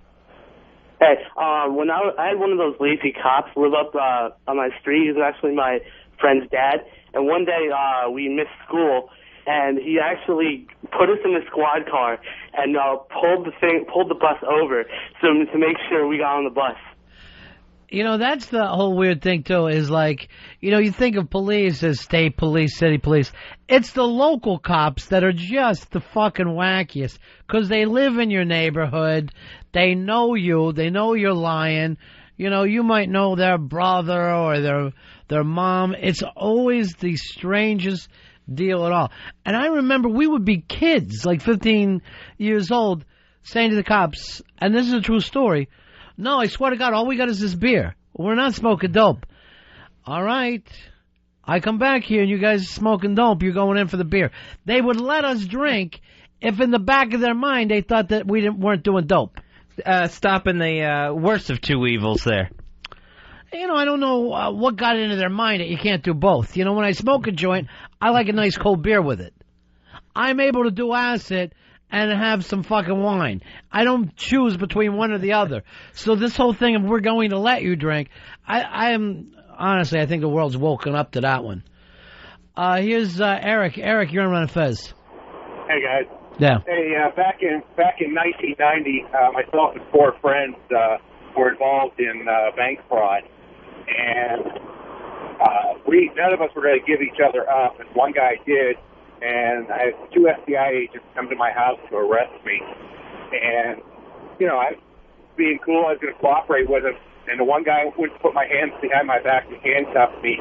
And the way he grabbed and twisted my arm, it's just excruciating pain. And I spun around on him, and I punched him in the jaw so hard it broke his jaw, knocked him down a flight of stairs. Biggest mistake I ever made. Man, you know, you hear Anthony talk about cops shooting people up. Let me tell you, I got tuned better than any piano out there. That was a painful learning experience. What ended up happening to you, the big story? What ended up going down? I did 6 months in a minimum security federal correctional facility and 5 years. I did 6 months there, 6 months house arrest and 5 years probation. Wow. And ended up with for the rest of my life with a Class 4 felony that unfortunately I can't even get a pardon for. Yeah. All right, my friend. I'm glad you turned it around. Let us know. You know, that's the one thing about being a fucking criminal, why it doesn't make any sense. Somebody always gives it up. I don't give a shit how close you are with that person. It gets to a point where somebody always cracks. And sometimes it doesn't even have to be the pressure, except their own self-pressure. The stress of just thinking about it and they try to cover it up so much, try to cover their own tracks, they do too much covering. What I was talking about is like when you get busted, somebody makes the fucking deal. Somebody will go, wait, I won't have to go in, or I'll get less of a... It happens 100% of the time. And it could be like me, you, Earl, and Dave, blood oath, blah, blah, blah. One of the four will end up talking. In our case, if it was us, it'd be 3 of the 4. 3 of the 4 would fucking cut deals in a heartbeat. I would have no doubt. Matter of fact, if we had some illegal activity, I wouldn't make it back to my house before they would pick us up. Because you fuckers would be singing like the Beach Boys. It would be harmony, the way that you would be copping please. I'd probably not try to talk, but it would happen unintentionally. When I was 18 one time, I went into a liquor store, and I asked for a 6-pack of beer, and the guy says, behind the counter, says, okay, what's your name? I said, Fred Jacobs. And he goes, Fred Jacobs, where's your driver's license? I said, I walked here. And I thought, okay, this is perfect. I'm going to get free. And he goes, what's your social security number? And I gave it to him, for real. And he looked at me up, and he found out all my stats. And it was a cop behind the shop in plain clothes, and he arrested me for trying to buy a 6-pack when I was 18 years old. To this day, I still find it hypocritical, and I said so. In the trial, not really a trial, but in the courtroom, I said to the actual judge, I said, Your Honor, we're 18, so we're not a minor and we can go to war, but we are 18 and we can't buy beer? Right. Do you see the hypocrisy of this? Yeah, hypocrisy ought to help you. But yeah, they never, when you're in a fucking courtroom, they never want to hear you fucking flip and try to talk about society. He threw the book at me because he thought it was mouthy. He said... Literally, okay, you're being mouthy, wise guy. So as a result, you lose your license for 6 months, even though I wasn't driving or anything. You can't be trusted. Yeah, I lost my license. I mean, anyone who takes their license from you is helping society. They really are. And so for 6 months, I was always getting rides from my friends, and my mom's like, wow, you've been getting a lot of rides lately. I'm like, I just feel like, I don't want to waste money on gas, Mom, So your mom wasn't even in court with you? No, I was 18. I was afraid to tell my parents. Here's the thing with you, Dave. Your life is an entire lie. Everything about... You lie when you don't even need to. You had this... let me see your new tats. You got the whack bag tattoo. Still a little bit bloody. And then Lucky Boy on the left arm. You know what? The weirdest thing about your tattoos, they both look old. They both have somehow come in faded. I don't know whether your white skin eats up colors so fast, but neither one of them looks fresh. I didn't put a lot of the tattoo gel that you're supposed to put on it. Yeah. Because I thought, well, I got the tattoo, it's bad enough, but, if it's a little faded... It will look a little older, and it'll seem better, I thought. Well, you had a problem with your girlfriend. She didn't want you to get the tattoo to begin with, right? Absolutely not. Even though you got tattoos. I got 2 of them. So, for some reason, the day you got the whackbag.com, you said, let me keep going. I'm going to get another tattoo. Why did you do that, by the way, now looking back? Looking back on it, I definitely was ink high. And I was on some sort of weird spell that I was put under, perhaps, by the tattoo artist. Again, this is always interesting. Not his fault. Some outside influences make him act like a moron. So I remember, and I'll go back and play tape, me begging you, no, you're not getting that tattoo. You did. No, and then finally we got into Lucky Boy, the name that they give to pedophiles in prison. Yeah, well, that wasn't fun. You didn't have to put that out there. At that point, I no longer liked you. But you showed your girlfriend the Lucky Boy, Yes, right? I showed it to her on Friday. She started crying like a baby, sobbing. crying absolutely like it was the worst thing. So you did not show her the whack bag. As a matter of fact, you told her you didn't have a whack bag. I said, I don't have a whack bag as far as I know and stuff. And she, as far as I know. And she believed me, though. Yeah. But here's what I love. You're not going to get away with it. Yeah. You've said it on the air. There's pictures of you online. And she's your girlfriend. She's bound to see your arm. What was your plan? Sleeves. We can wear short sleeves, A.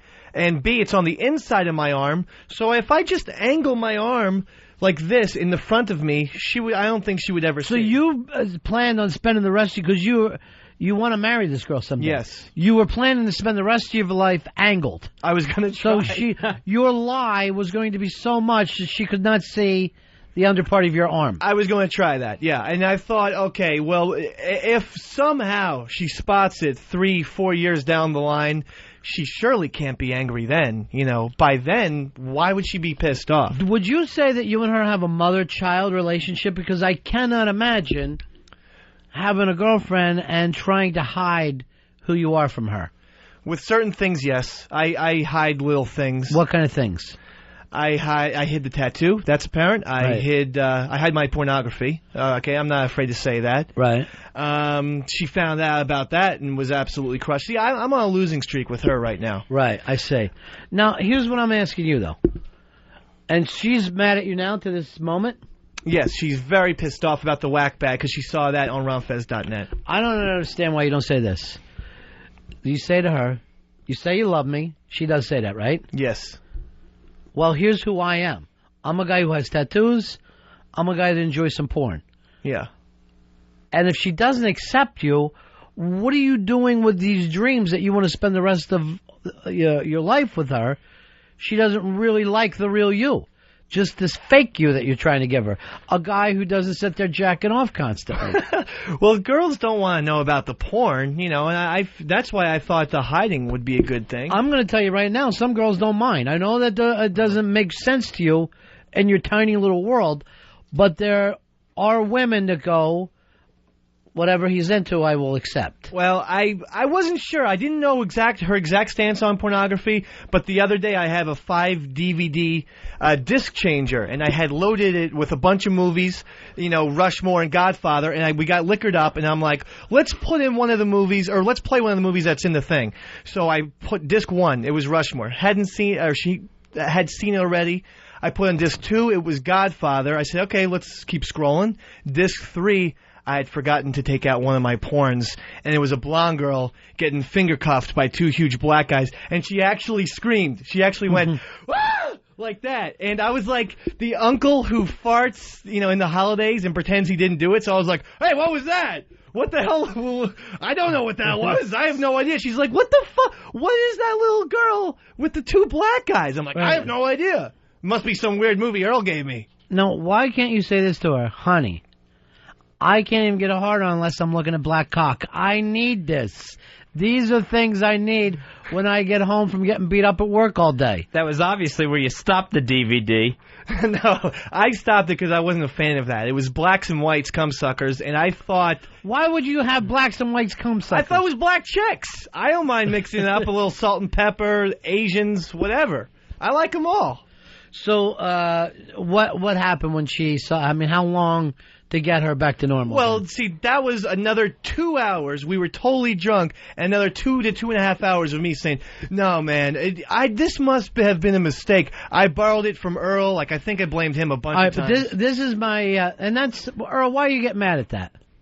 Like, why am I getting in the middle of his domestic problems? You don't ever talk to her. Just be the scapegoat for me on this one, please. Because I thought... porn guy. Yeah, I saw black You're the perverted porn guy. I mean, the connection... How would... It wouldn't be Earl's fucking fault for getting it into your DVD. No, I said, I think Earl wanted me to see this. It was going to be a documentary for the show, for a guest who was going to come on. But here's what I'm trying to explain to you. Okay. And I mean, we have, 50, 60 fucking % divorce rate in this country. Yeah.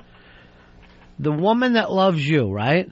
Right. Doesn't really love you because she doesn't accept everything about you, things that you're not willing to change. Right. So you're only forced to live a lie, and she's forced to be in a relationship with someone who lies to her.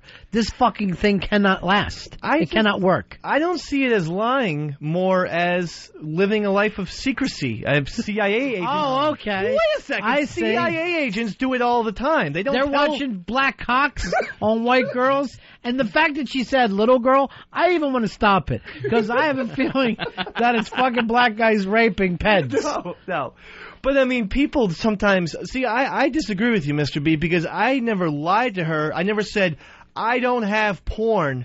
I just kept it a secret from her. It's a lie of omission. It is living a lie. But my point is this. Not that I'm calling you a liar. Right. She doesn't accept the real you. Okay? How can that work out? You have to be an actor. Even if you're not a liar, you're acting the whole time that you're with her. You're not the real you. I'm very close to being the real. I see exactly what you're saying. I know what you're saying, too. I know that she loves 93% of you. Right. Right? Yes. But there's still 7%, part of your nature, that you're not willing to change or maybe even can't change. You know what I'm saying? Yes. So you're saying I have to go tell her some of the websites that I go to, the barely legal type things. You got to be willing to live in a fucking world where you are accepted for who you are. Or she moves on, you give her the opportunity to find somebody she can accept, and you get the opportunity to have somebody that will accept you. So you don't think, though, that couples, like, we can't just hide a couple things? For instance, I don't need to know 100% about her. What if she has a crush on Dennis Rodman? Boy, would that kill me, and I don't want to know that. She doesn't have to tell me that stuff. So you want to live a lie then. You want to live uncomfortable where you can get caught or she can get caught. Well, no, but that's called a white lie. See, I think, like, when he doesn't tell her about his porn collection, I think he's got it in his mind that he's, like, protecting her. She doesn't like porn, so I'm not going to tell her about it and hurt her feelings. Yes. Where more, I think it's you're afraid of her. I look at it as protecting, and then I look at the consequences of what will happen if she finds out. But the other thing is you're not good at this. You get caught all the time. Your thing of I'm going to live at an angle. Yeah. It would be one thing for you to say, my chick doesn't want me to get tattoos. I can't. Because I can't hurt her feelings. Your thing is, I'm going to get the tattoo because I don't care what she really wants. I want to do what I want. But then I want to lie about it even though I can't get away with this. Yeah. It doesn't work. And I'm not... I don't want to even get into the specifics of what the lie's about. Let's suppose you were an alcoholic, and you are, right? But here's the thing. Yeah. There's only two things that can happen. And either A, she accepts it, or B, you change. But the thing of, well, I don't drink around her, or I'll go out in the shed to drink, that'll never going to work. You guys will eventually come to a place where it doesn't work out. Right. So either she goes, I can live with him drinking, or you can change your behavior and not be the guy who you want to be.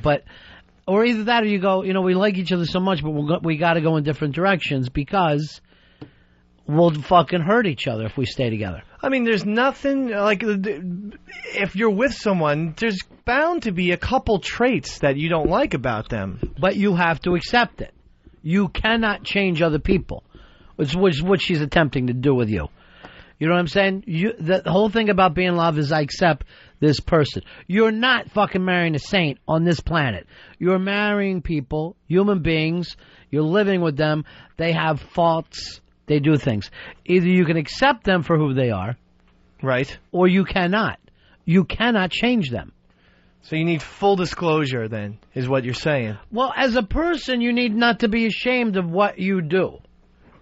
I mean, pornography is shameful. Spanking it 3 times a day with Lubriderm, watching bad things. Then why don't you make an attempt to change this if you're ashamed of it? Personally, I don't think you need to be.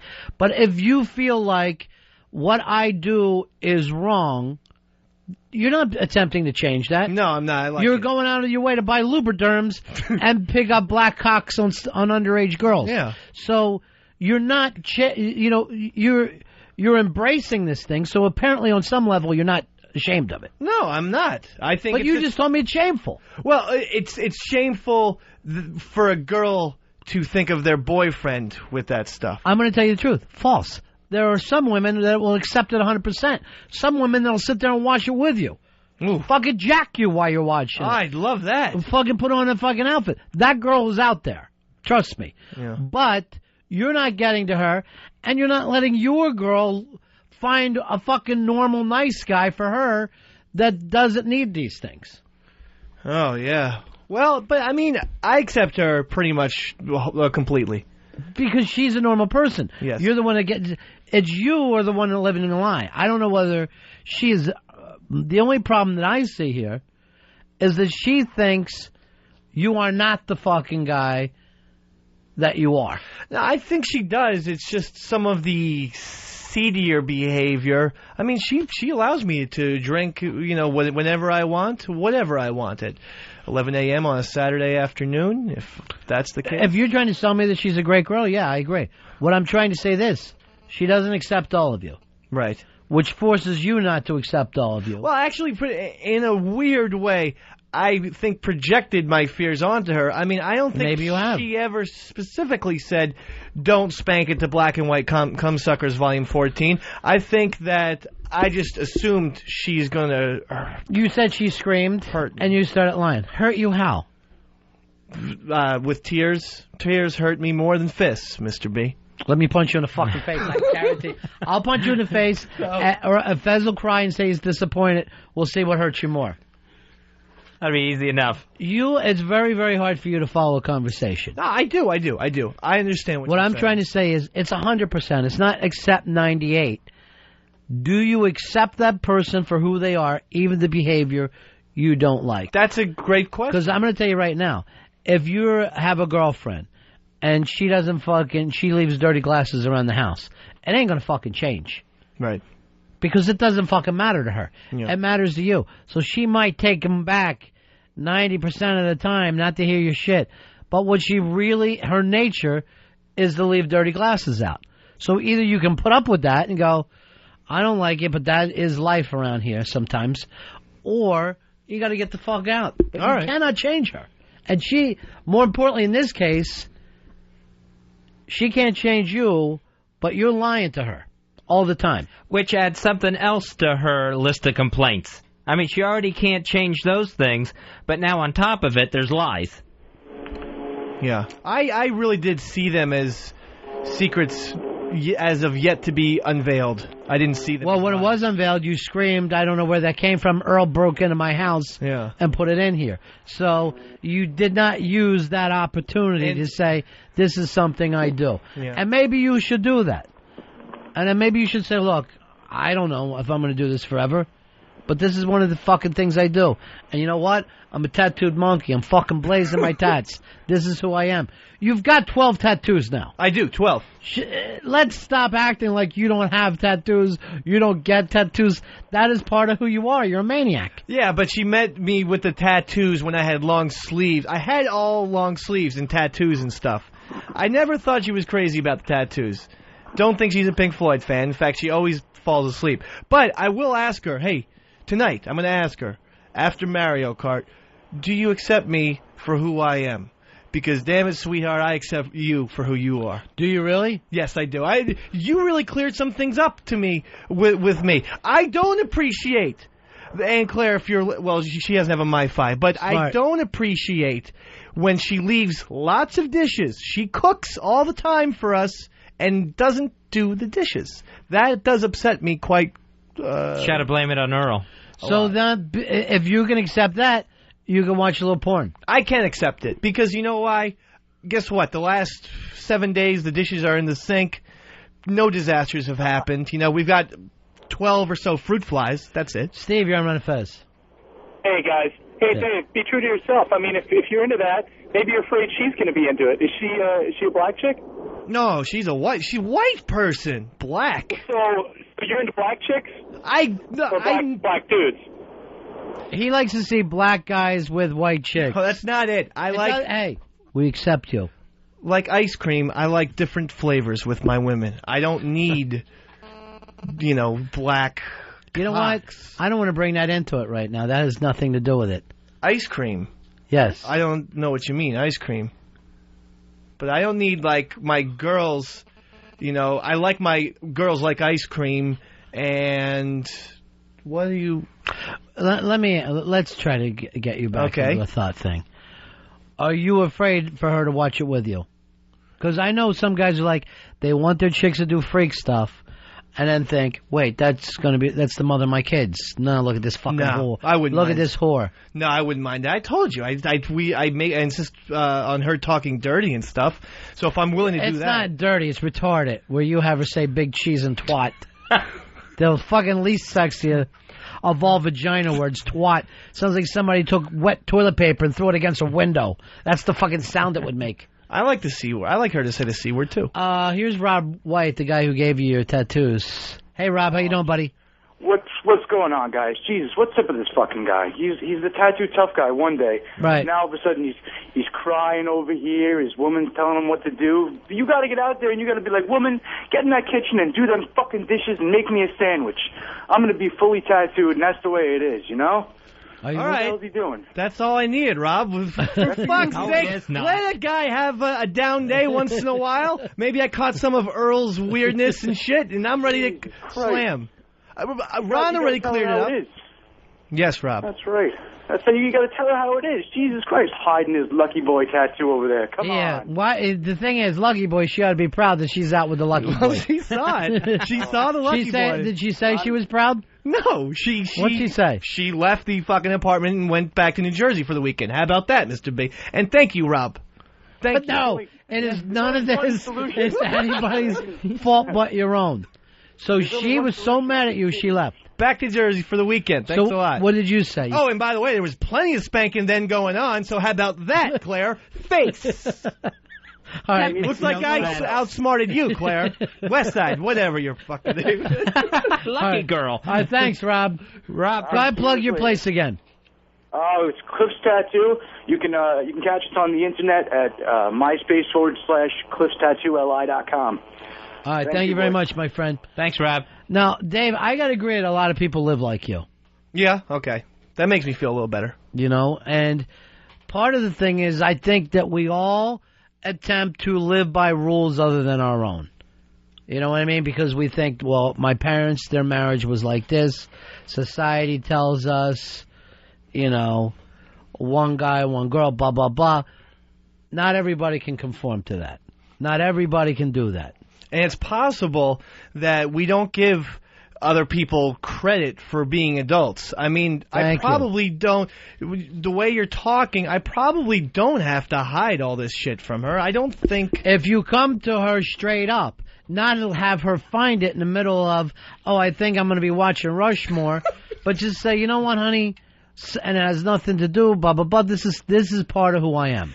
And that also works for the whack bag tattoo, because when she found out via the message board, I never told her. So that was actually what she was angry about, not the whack bag tattoo. That you lied about it. That I didn't lie, I just didn't tell her about it. But here's the thing, that is a lie. And when we're talking about honesty, yes, the lie of omission is a fucking lie. Let's be men about that. All right. So right off the bat. Now, not only did you not tell her, you share it with the rest of the world. It's on the fucking internet. You talk about it here. You couldn't be more honest than what you are on the air here. Yes. But you can't say these things to her. No. Embarrassment. And then I thought she was an open person when you told us she blew the chef. Yeah. So when she came in to do the show only the one day, she used to be fun of me. I go, oh, Dave told us that you dated a chef. She starts to fucking tee up. How could you? She fucking spends the next fucking 2 hours crying. I haven't seen her a day since. Yeah. You know, because... Like the show ambushed her. Well, no. The show did ambush her, though. It's just... We had no idea. Right, and I actually misread that situation. I'll take responsibility for that But the weird thing is, the only one not getting the real Eastside Dave is your girlfriend and future wife. There's a possibility. I mean, you guys don't get the real Eastside Dave in some circumstances. In what way? What are we missing? I buy her, I'm not going to come in here and buy Ron a fucking teddy bear, and I do that from time to time. No, I understand that. I understand there's all different parts of your personality. I understand you could be a romantic guy and that you're nice with your family, you love your family, blah, blah, blah. I took her out to Woody Allen one time for her birthday. And no one ever said you're a bad person or that you jerk off 24 hours a day. We're saying this. You live a lie. You're afraid to admit it. You're not going to change it. And then a big part of you is ashamed because of it. Yes. Because you says it's a shameful act to sit and jack off with your lubes and your fucking black porn. Right. As you call it, bad stuff. But you never want to change that, right? You enjoy it so much. No, actually, Mr. B, a year ago, I got rid of all 37 of my porn DVDs and tapes combined. I had different tapes and DVDs.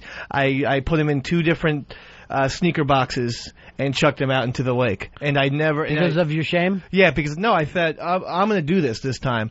And then slowly but surely, it was the internet. It was a lot of Telemundo Saturday mornings with their game show girls. That should be illegal, by the way.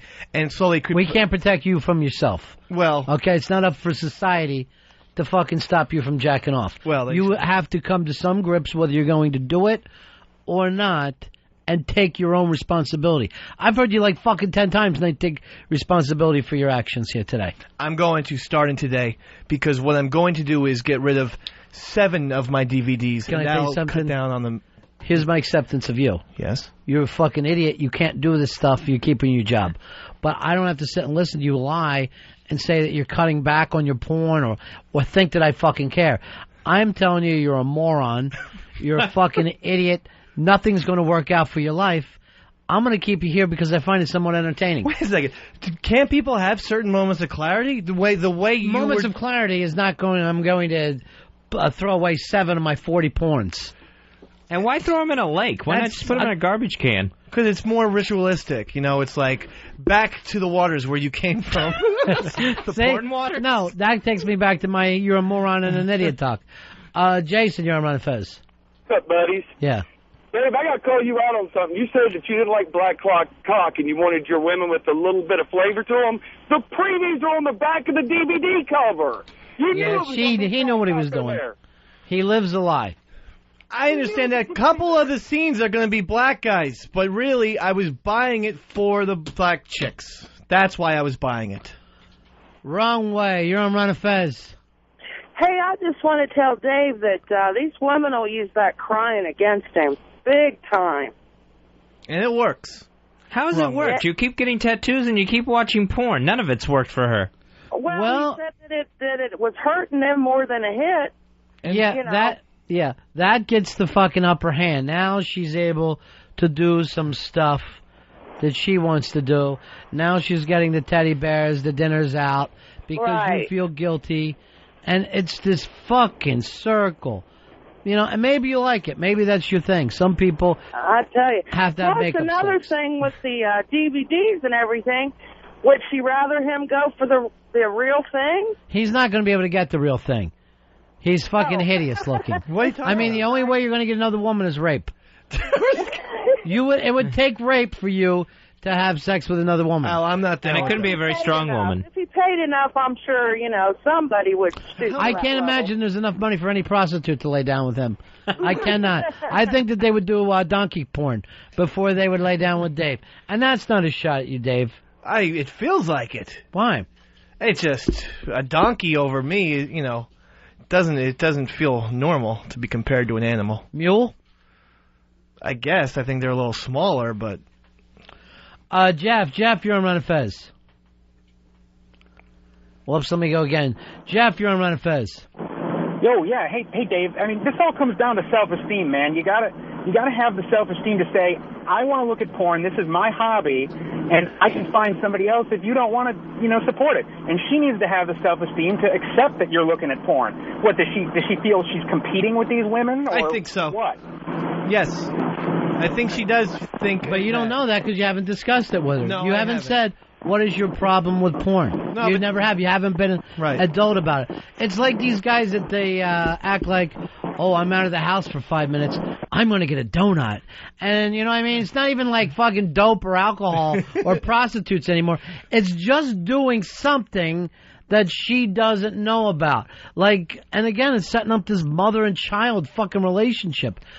Jeff, you're on Ron and Fez. Yeah, he's a dry drunk when he's not drinking. Yeah. And when he is drinking, he's an addict. And he can't face it. He needs to grow the fuck up. Stop acting like a child. Did you hear him earlier when he was talking about boyfriend and girlfriend? I mean, how old are you, Dave? 28? What are you supposed to call someone? You're not a fucking, she's not your girlfriend, and you're not a boyfriend. You know, she's your fiance, or she's your wife, or she's your, you know, she's your woman. I'm not engaged to her. You gotta grow up. Why can't you say she's your lover? I'll say that. I sound like fucking Paul Simon in 1975. Man, What? You got to face your issues. You got issues with addicts. You're an addict. You got issues with alcohol. Obviously, you got issues. I'm a very happy person, drunk or sober. Yeah, well, I think you guys would agree with that. No. If you're so happy, then why aren't you successful at anything? That's what I'm asking. All right, thank you very Why much, are you Jeff. miserable? Oh, this here's what his point is with you, Dave. Yes, sir. So you can get back into this. The drinking thing is feast or famine with you. Yes. You know what I mean? You get crazy with it. Yeah. It causes problems in your life. Oh, yeah. The point you're not a casual drinker. Absolutely not. So you either have to force yourself through. I'm doing 5 days, then I get my 2 to get hammered. You know, and it's hard for you during the week not to drink. You get to those fucking 2 days, you go blotto crazy. You just fucking, you know, no longer come. Same thing with your porn. You either have to throw it out or it becomes a 24-hour day. You're sticking cucumbers up your ass while you're watching black porn. You're not fucking, you have no balance at all. Right. But I'm saying this. You don't have to have balance. You just have to accept this is where you are right now. Even if you're an alcoholic, porn freak, whatever, that is who you are at this moment. Yes. Whether you change or not, that's up to you and what you want to do. But it does you no good to be that person, be ashamed of that, and live a lie. That's my only point. Okay. And to act like women don't accept things is wrong. Because certain women accept certain things. Well, I'm going to try and get her to accept the whole me, the real me. Yeah. And that is, yeah. But I want you to know, there are women that'll go to titty bars with their fucking husbands. There are women that'll pick up hookers with their husbands. There are women that fucking wife swap, whatever it takes. There's all different kinds of people out there. Somewhere along the line, you have to be honest with Claire because she's in a relationship with somebody that's lying to her that it isn't the real fucking thing. And the rest of us, oddly enough, we laugh at Claire because we're like, did she just tell us that Dave was creative? That Dave, you know, because she said to me, well, you know, he's brilliant and he's always got ideas. And I just want to say, you know, some of the things she does that Dave does that makes us laugh aren't funny. We're laughing at him. You know, it's like laughing when someone takes their clothes off, sticks a sparkler up their ass and runs down the street. You're laughing at that, but it's not creative. It's not brilliant. Oh, that's the boy genius there at work. Well, Bill, you're on Ron and Fez. Hey, what does Westside think of strip joints? We went one time to a strip joint. She started crying? No, but she was very uncomfortable. And I said, like a gentleman, you know, we're going to leave early. So we stayed you for already a came? couple hours. You had already came, and you're like, you know what, let's get out of here. I'm going to go home, change my pants, and take you out for an ice cream. She wouldn't let me get a lap dance, though. So that was upsetting. Here is Steve. Steve, you're on Ron and Fez. Hey, buddies, Yeah. I'm addicted to you guys, first off. That's my addiction. But seriously, Dave, what's wrong with you helping out with the dishes, man? I mean, if your girl's good enough to cook as often as you say she does, what the hell's wrong with you helping out with Well, let me make this clear. She cooks, but often just to feed herself because I eat here at work at like 5 o'clock and I'm not very hungry. You're busy watching porn. Exactly. But, dude, I mean, you know, if She you're doesn't talking clean up about, after herself, you're saying? Yes. if you're talking about marrying this girl, I mean, it's, I hate to use a cliche, but it's a two-way street. You know, you've got to be able to help out. That's going to mean a great deal to her. Well, I don't clean, and that's a problem with her. You know, the bathtub there's brown rings on it. You're shitting in the tub again? Evidently. I like to, when I get really hammered, I like to take a bath at 5 o'clock in the morning. And the other day I passed out in the bathtub, and I think there was some poop trinkets that came out. All right, I want you to stop it because I don't want you to be totally honest with me. All right? I'm not talking about you being honest with me. I don't accept that part of your life. I think you're disgusting, and I think that stuff that you've put up in your ass has left it so large that that's why you're shitting yourself so much. That's the stuff you should try to hide, not leave that in the tub for everyone to see. Let me go to Leo. You're on Ron and Fez. Hey, buddies. Yeah. Hey, any possibility that Dave's girl doesn't want him watching porn because she's afraid that he's going to see her in one? No, I don't think so. I don't think that's happening. Brandon, you're on Ron and Fez. That scary-looking motherfucker better keep on to that girl because he's not going to find another piece of ass. I'm out, boys. Thank you. Oh, was that a compliment? Chris, you're on Ron and Fez. Ronnie, I don't think you're getting through to him. He might need some help. You want to bring Stevie Baldwin in and talk to him?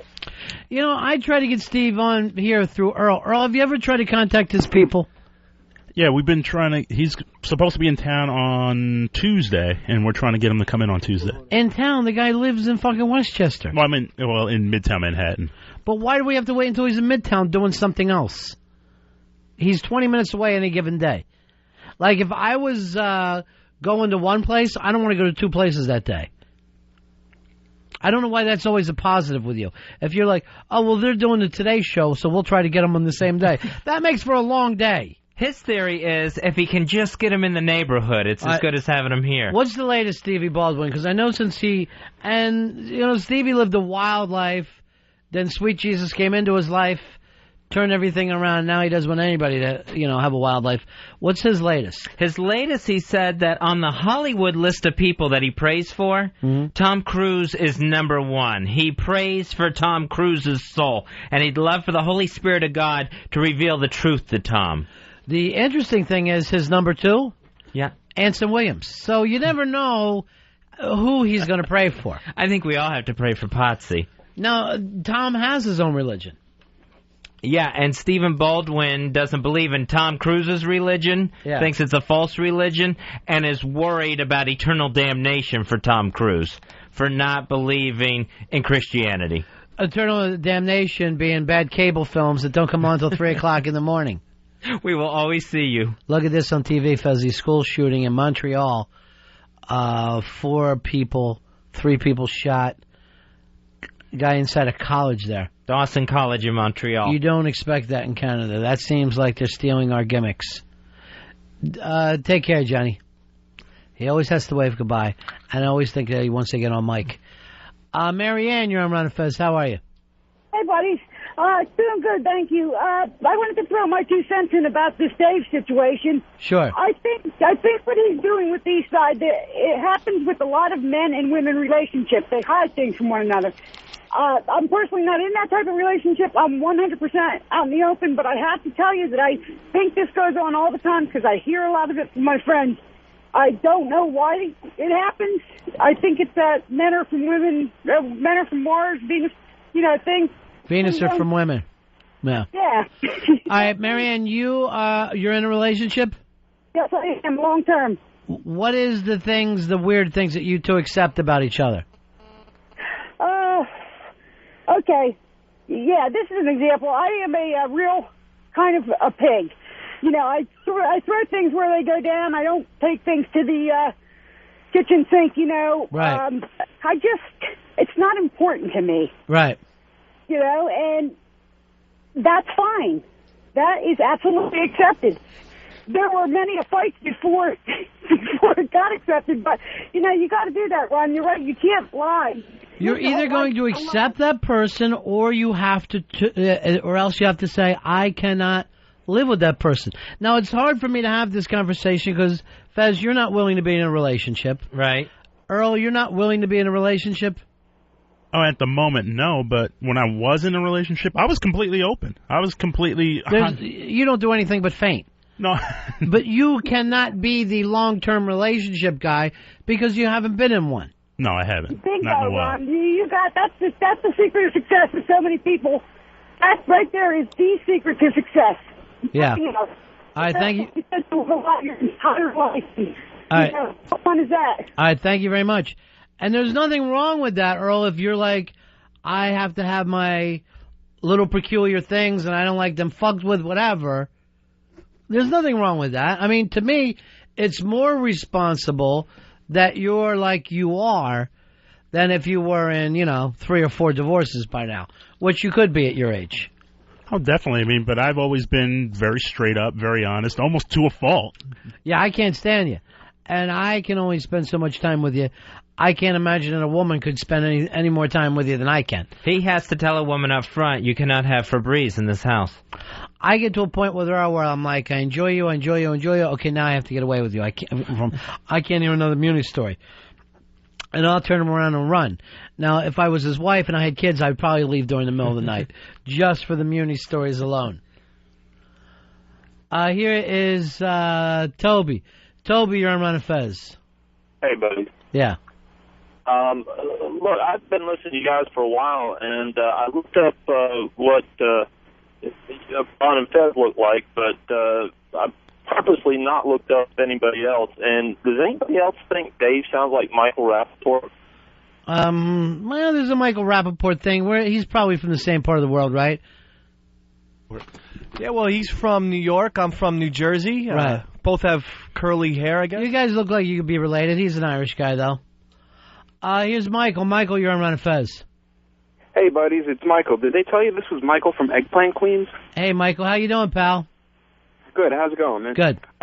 Listen, I think the thing with Dave, it may not be the specific things that he does that Claire doesn't like, but just the way he acts when he's lying about his behavior that maybe just creates this air of uncomfortability that if it's porn or tattoos or drinking, that he just turns into this weird person that's not himself, and that just makes her uncomfortable. Because he doesn't accept himself, Yeah, and then how can anybody else accept the behavior? Yeah, because, I mean, I've met Claire. She's really cool. I mean, she's seen him at his worst or his best over at Bar 9, and she just seems comfortable when he's just being his honest self. I think he needs to get in touch with who he really is and accept it himself first. It might be the Catholic school thing that he feels really bad about these things that he did. You've been married for how long, Michael? Since 99. All right, and your chick knows you? Yeah, I mean, like, she's living proof that there are women out there that are into some really crazy, fucked up things. I won't go into details, but, there's someone for Dave out there. It's probably Claire, but there are women who will accept you for who you are if you're honest about it. I got to agree with you 100%. And to me, you're right. The thing is, like, you're going, I'm not going into details, but it gets a little. Then you're able to come back and do whatever. So you do have to get to that point where saying, I'm with this person.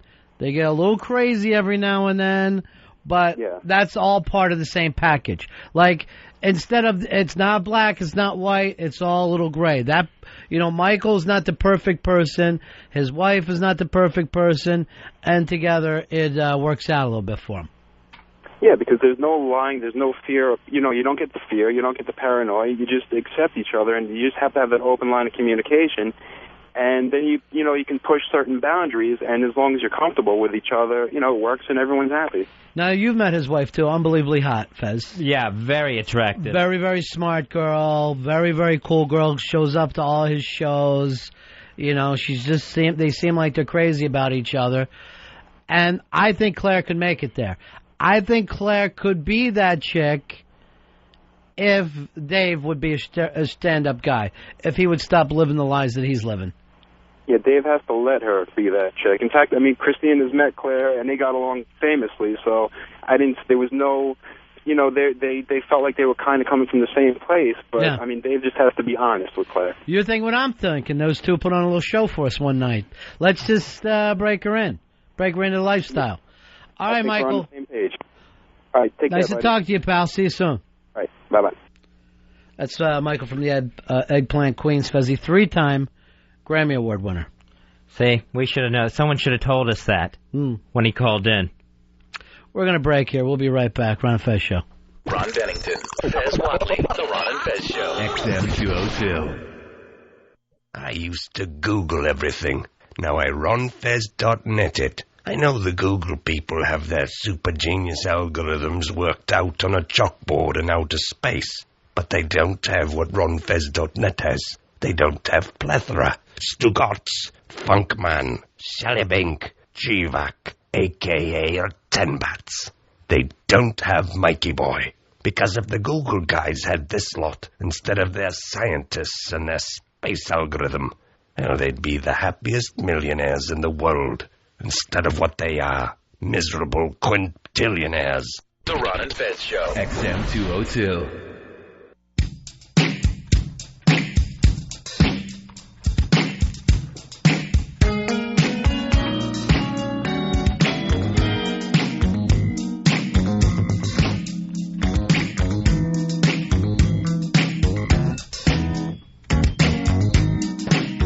Ron, Fez.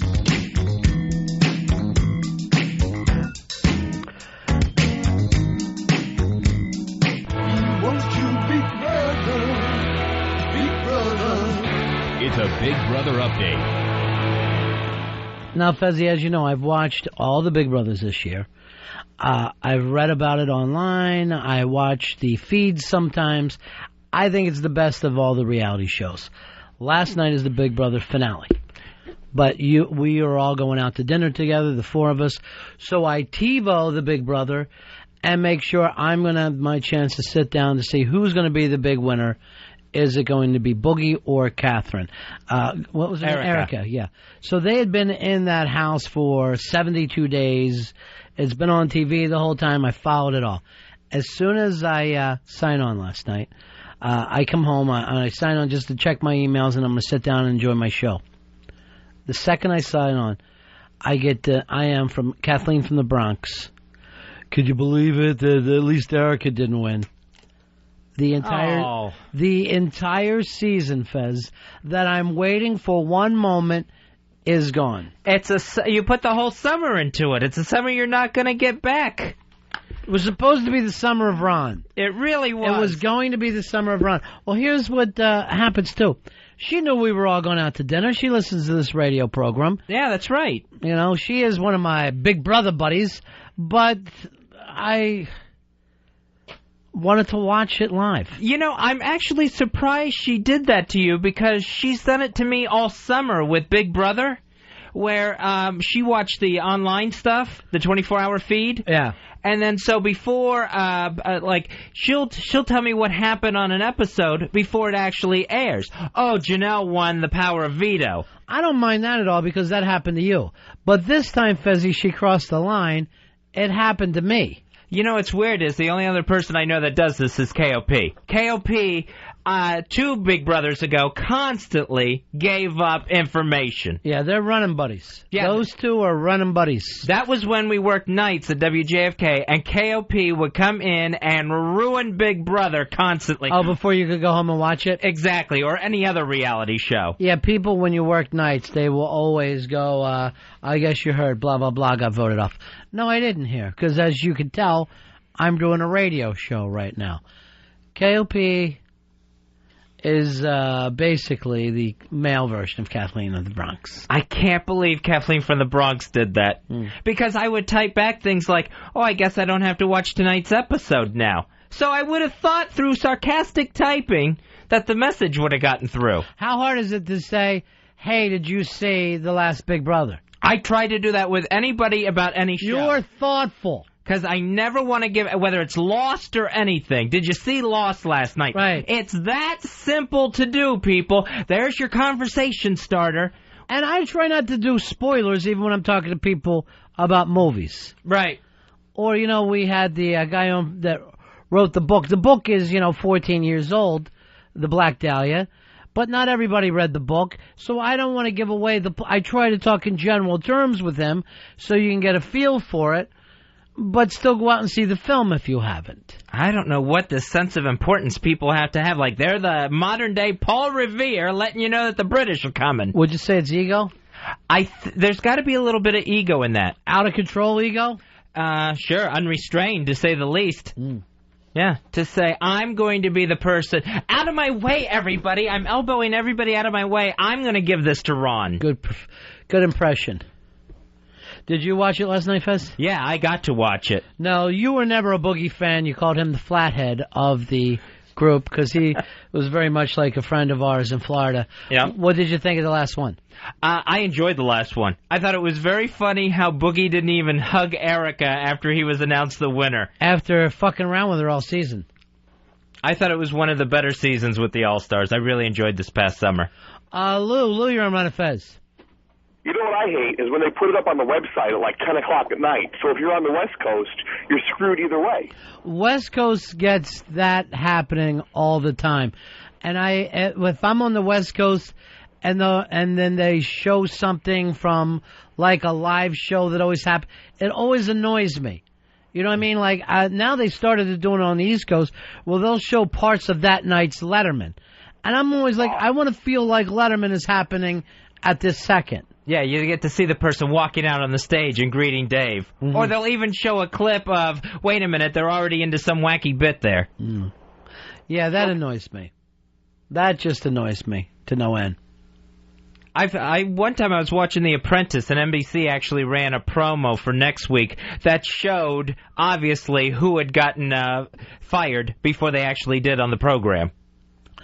I hate that, and I don't even like previews, and actually I don't even like previews for Lost or Sopranos. I'm already a fan of the show. Don't show me little pieces of next week's episode. I'm going to be there for it. The first season of The Contender, because I just rewatched it, actually gave away who was going to win every fight. Before the night of the fight, they would have one guy just going in the ring by himself, and he would be like, I'm going to win this fight for my family and everything like that. And whoever it was of the two fighters, you wouldn't see both fighters in the ring. It was one of the two fighters they would show in the ring talking to himself. Whoever that was would win the fight. Smokescreen, you're on Ron and Fez. What do you say, buddies? Hey, buddy boy. Hey, well, Saturday night I got trashed, and I didn't get up until about 1 o'clock Sunday, and I recorded the Chiefs game. And so like a dumbass, I put my jersey on, and I go to the store to get some cream of mushroom, and the guy stacking my groceries says, oh, man, I'm sorry. And I was like, what the hell, dude? I DVR'd it. I fucking get home, and Trent Green gets a fucking concussion, and now our season's basically over. Yeah, true. And he ruined the whole motherfucker for me, so. Yeah, you sacking boy. Yeah, people don't even realize that once you get so involved in the TiVo thing, that I will TiVo stuff live, do other things around the house, so later I can watch it without the commercials. Because I hate commercials right now. Devin, you're on Ron and Fez. Hey, fellas, what's up? Yeah. My stupid roommate in college, I sat down with that filthy racist Mel Gibson in the movie Signs. I get all the way to the end when the aliens walk in the room, and he goes, I can't believe they die when you throw water on them. And I smashed the controller on the fucking wall and ran out. Good. I'm glad you did it. Destroy his fucking property. It's the only way to deal with those people. Tom, you're on Ron and Fez. Hey, do you guys remember watching, they had that episode of Big Brother when they had the baby pictures, that picture of Boogeyman? That was like the ugliest fucking kid I've ever seen. Well, he's not the best looking adult, but he is the all-time winner. I thought he handled himself pretty good. Even in the questions, he dropped Danielle on her ass. He pulled everyone together. Erica, and we had her on the show before the season started. Right, before they even picked the All-Stars. We got her from Indy Mike, and Indy Mike, I guess, is a friend of hers. I thought that she was kind of lost her mind a little bit there towards the end of not understanding what the game was about, how to get over. And it was almost rough to see how mean they treated her on that show. To just bring out the ugly stuff, the pig stuff. It was... those producers were pretty cruel last night. And then Howie in the finale says, all of America hates you, Erica. Yeah. Just to throw it, just one last shot in there. Just so Howie knows, they're not crazy about him either. He didn't have a big season. They ended up loving Janelle. I think this may be it for me with vote-out games for a while, though. I don't think I'm going to watch the new Survivor. I don't think I care anymore. New Survivor, Race of Survivor starts this Thursday. Tired of voting people out. Tired of alliances. I got so much football to watch this year. There's a lot of new TV shows I want to check out. Maybe that's where I'll be at.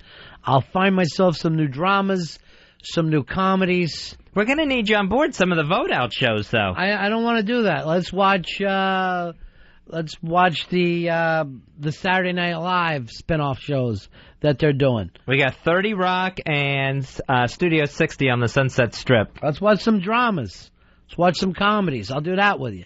I don't think I care who gets voted out of what, though, anymore. James Woods has a new drama out on CBS. What's that one about? Give me some of the updates and deals of what's happening out there, because I need new TV programs. Yeah, the James Wood one is called Shark, and that one, I believe he's cutthroat defense attorney Sebastian Stark. Yeah. So I don't know why you wouldn't call it Stark instead of Shark. Rhymes, Fez. Oh, okay. He's Stark the Shark. And then he does whatever it takes to win a case. Yeah. Until he suffers this crisis of conscience after he gets a wife beater off charges, and the guy goes and kills the wife he just beat up.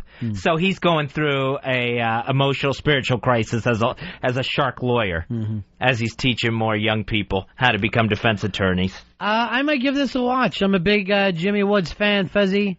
I might check it out. There's Smith on CBS starring Ray Liotta. He's like supposed to be an everyday, mild-manner husband and father. It turns out he's like a major thief. And whenever he goes off on these business trips, he's wanted by the FBI. And these trips aren't to sell paper cups. They're to pull off like stealing priceless art and that sort of thing. For some reason, I thought he was working for the FBI or something. I thought like he was like a secret agent. I think he's the thief. I think he runs the team of master thieves. So we're going to watch a TV show about a bad guy. Yeah, who's lying to his family, I guess. Now, have we ever had that before? I guess Sopranos, but have there ever been something on network TV where you root for the bad guy? No, not even The Fugitive, because he was in turn the good guy. Well, I was rooting for the one-armed man during that. How old are you that you can remember The Fugitive? You must be 100. I am not 100 years old. I'm barely 30. We're supposed to have a new Friends-type sitcom, The Class. This, I think it's 8 people that were in 3rd grade together, and now all of a sudden they're back in each other's lives. I'd rather see it about 8 3rd graders. Yeah, I'm not too sure I want to see The Class. Let's see, there's Kidnapped, which is this rich family. The son is kidnapped. This is going to be on NBC. And they have all the means necessary to hire, like, bounty hunters and stuff to try to find the kid. So they go outside the law to get their kid back. How long could that last, though? You're not going to get a 6-7 year show out of this. I know, eventually. The kid either has to get killed or turn up or something. There's Vanished. That's where the wife of a prominent senator vanishes. And the FBI, it's about the FBI team trying to find her. No. That's on Fox. Heroes. A group of strangers around the world slowly discover that they've developed superpowers. I think I will watch this one. I may get annoyed with it, but the preview looked pretty good. All right, here's one on the new CW network that's coming out. That's the combined UPN and WB. After being framed for murder, DA Paul Rader goes on the lam with his wife and 3 kids. It's called Runaway. Nope. Starring Donnie Wahlberg from New Kids on the Block. Nope. There's Friday Night Lights, based on the book and the movie. That's going to be a regular series now on NBC. And again, don't the kids graduate? Maybe he's getting them as... Maybe they started out JV. I can't imagine watching a JV show. The comedy, this is the one involving Mick Jagger, The Knights of Prosperity. It's going to be on ABC. Some guys in Manhattan try to organize a get-rich-quick scheme by robbing a celebrity, and it turns out to be Mick Jagger. Again, what kind of shelf life can that have? Sounds like a movie. Yeah, it doesn't sound like there's many possibilities for episodes. I mean, how many episodes can be, all right, we're planning to kidnap Mick Jagger? Ted Danson's getting another sitcom. How many is this for him now? I think this is going to be his 3rd. Oh, no, he's had more than that. This might be his 3rd hit, but he's been in other ones. Yeah, he's had Becker and Cheers, of course. Yeah, and then there was that newspaper one. He tried a couple more. Oh, that's right. Here's Nate. Nate, you're on Ron and Fez. What's up? Yeah. You guys should check out The Office. It's a great show. I just got the end of the last season. Yeah, go watch the British version. The British version is absolutely brilliant. The U.S. version, Funny. I didn't think I would like it at all. I like it somewhat, but I don't compare it with the original version. I've watched the British version, loved it, and I've not seen any of the U.S. version yet. Never checked it out. You will love it. Your guy's in there, the 40-year-old virgin. Oh, Steve Carell. There's a show coming out on ABC called The Nine. Now, this is another one where it's like, how long can this premise last? Mm-hmm. It's 9 people held hostage by 2 brothers robbing a bank. So the show goes along the 52 hours that those 9 people are held hostage. Yeah, 24. Yeah, we've all heard of it. Hey, Kitchen Diva, you're on Ron and Fez. Yeah, I like chicken, too. Yeah, I'm an idiot. Anyway, there is a wonderful show on BBC. It's called Hustle, and it's actually the show that there were 2 American shows, con men shows, that went off the air. But if you get a chance, check out Hustle. It's an English production, and it is excellent. The guy from Man from U.N.C.L. in it? Robert Vaughn. Yeah, we had him on the show last year. Yeah, and you've never seen it? No, never did. Well, I think it's on AMC tonight at 10 o'clock. Check it out, guys. All right, thank you very much. The BBC has some great shows. I don't know how they pull it off on that tiny island where here we are, this giant modern empire, and we can't seem to pull off our TV viewing. We got one coming out on ABC from the creator of Lost, the J.J. Abrams guy, 6 Degrees. This 6 Manhattanites with intersecting lives. So you don't know how you're connected to someone. You don't understand the connection until it's made clear later on. I don't know how this is going to work. It sounds like this is Twilight Zone or something, and those kind of shows don't work on TV anymore.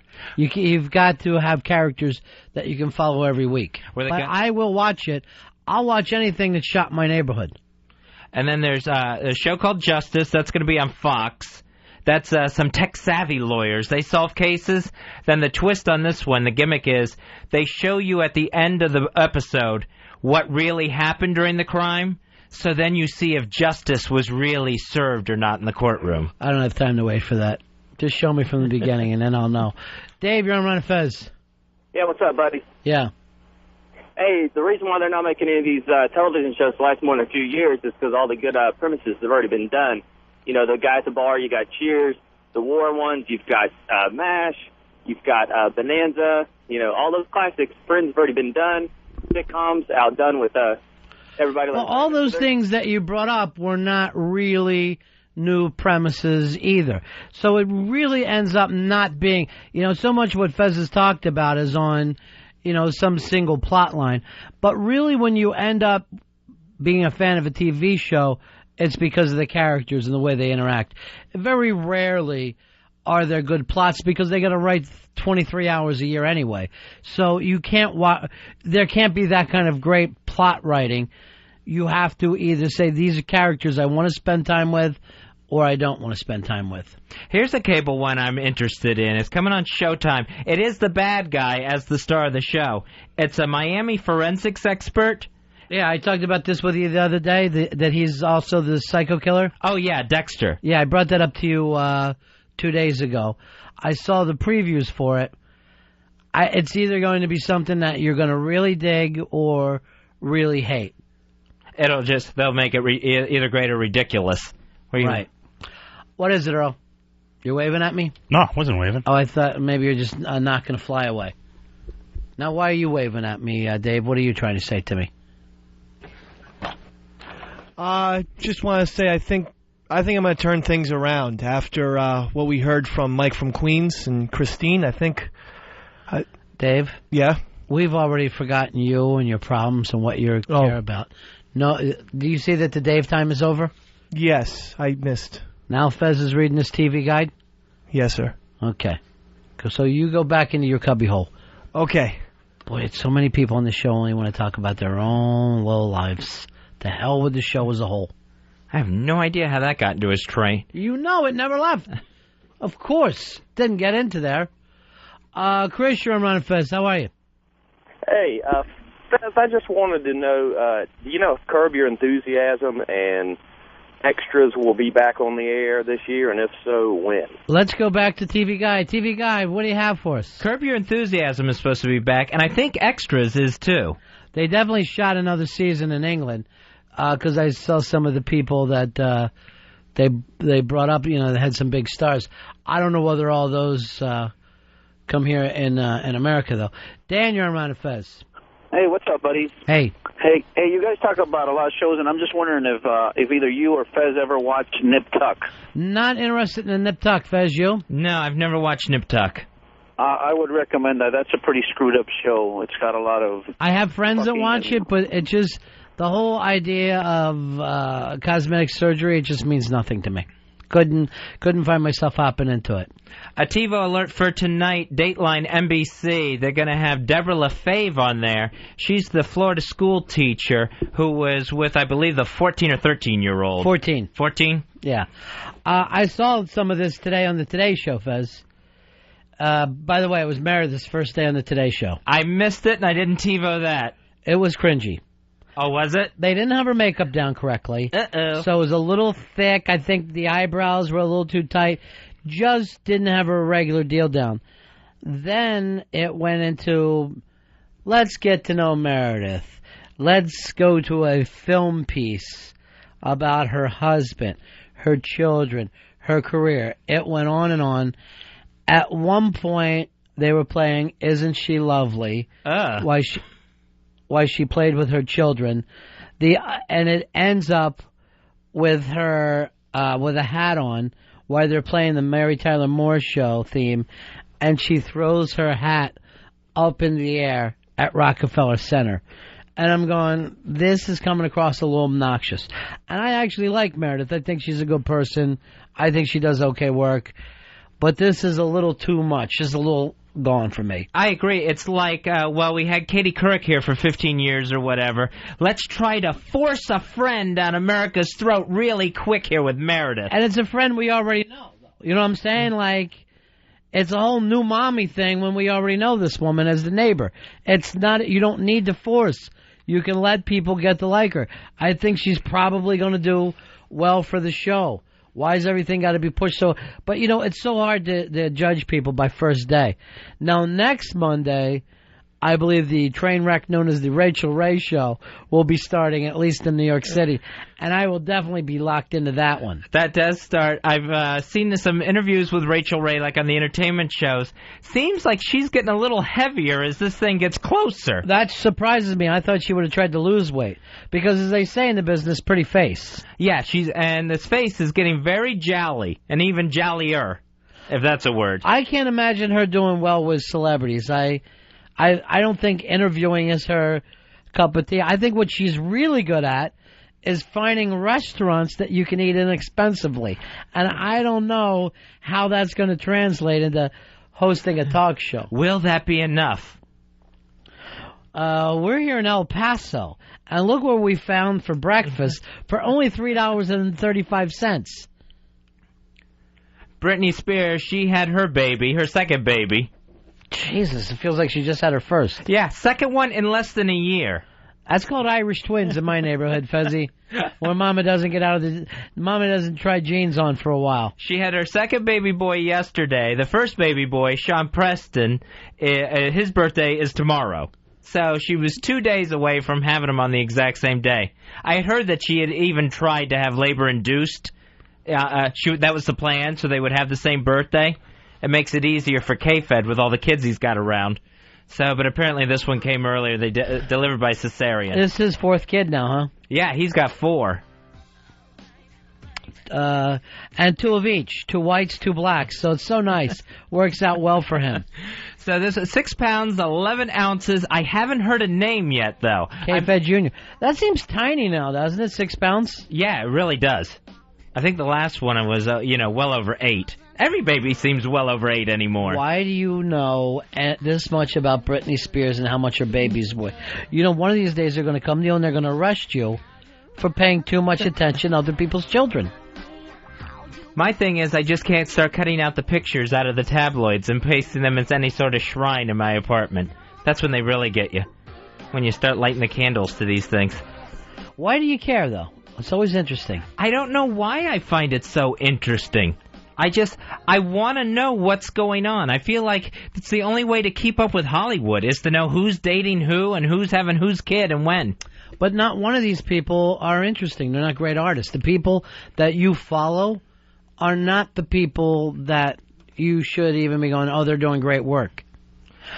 Mostly, I don't know. It's like it's not that I'm rooting for them or against them. I'm just really, really nosy. What I'd like you to do is get nosy about your own life. Find some friends. I know you have, is Mikey Boy your new Kathleen from the Bronx where you party with him? Yeah, Mikey Boy's my guy, Notre Dame guy. Well, we head out and watch the Notre Dame games together. And is Dave going to be part of that or no? I think Dave is going to be part of that. Yeah, he's kind of like an assistant that comes along. He's like a kid brother that tags along. Now, is Dave also part of the Sunday football thing as well? Is that going to stay permanent, Dave? I'd love to. I'd love to be a part of that. This works out great for me because when I want to drop out, I know that you're with Dave. Mikey Boy needs time out. He knows that you're with Dave. All right, but we need you and Mikey Boy on those days. We can't just leave it to Dave. Definitely will be there some of the days. Some of the days will be there. But then I'll end up dropping out. Maybe you should. Maybe what you will do from that point on, drop in. Drop into your own life. If the Bucs are going to play this bad all NFL season, which it looks like they are, I don't know what I'm going to do at this point. That shutout against the Ravens, I was beside myself. And I was one of the few people I think that was expecting it to come, that it was going to happen, and I still found myself surprised. So you might give up on football this year? I'm thinking about maybe just keep it to Saturdays. It is great to see that you finally agree to the fact that you're a bandwagon jumper. You were not into the Bucs until they started winning their division. Now that it's over, it ain't happening for you anymore. I was always into the Bucs. I just don't know if I can watch this kid Chris Sims perform an abortion out there every week. You're right. A true fan, a fair weather fan, is only there for the big seasons.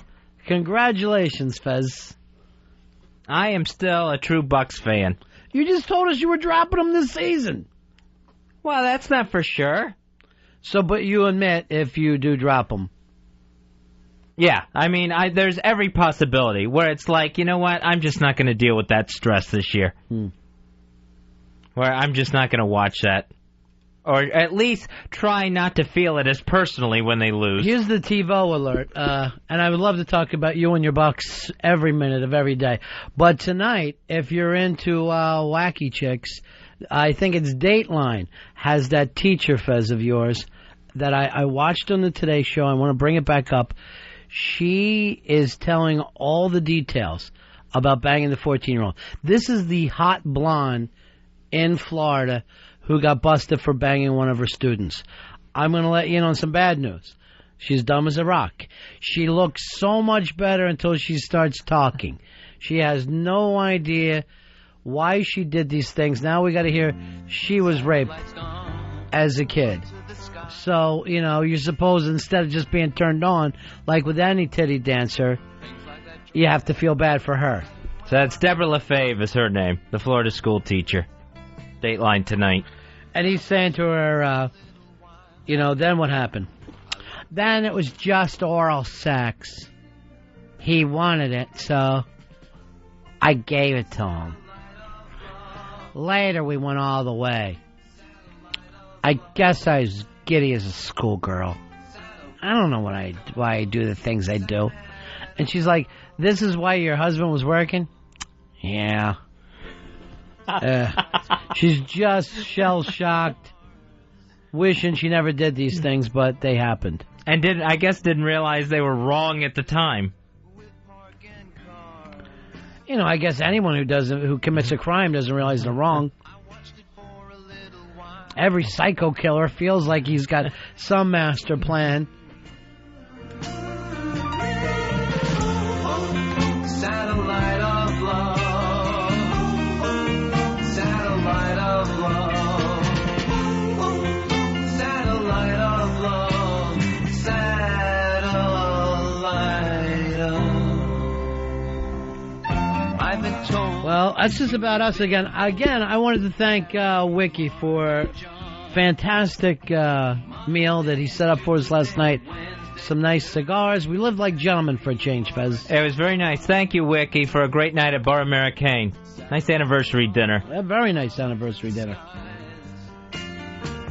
That's it for us. We'll be back tomorrow right after O&A. Take care, everybody. And that's the end of my show. Donk. I watched it for a little while. I love to watch things on TV. Satellite of love. Satellite of love. Satellite of love. Satellite of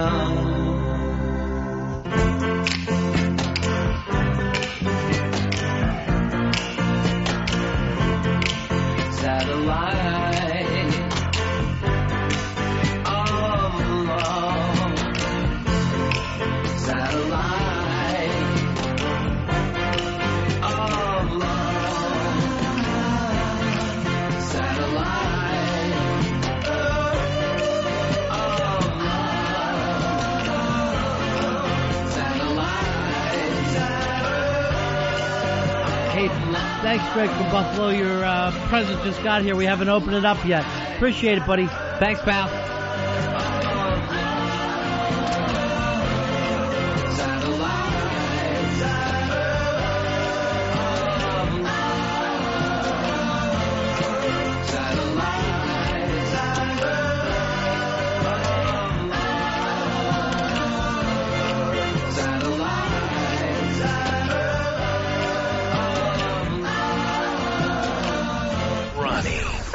The Ron and Fez Show, XM 202.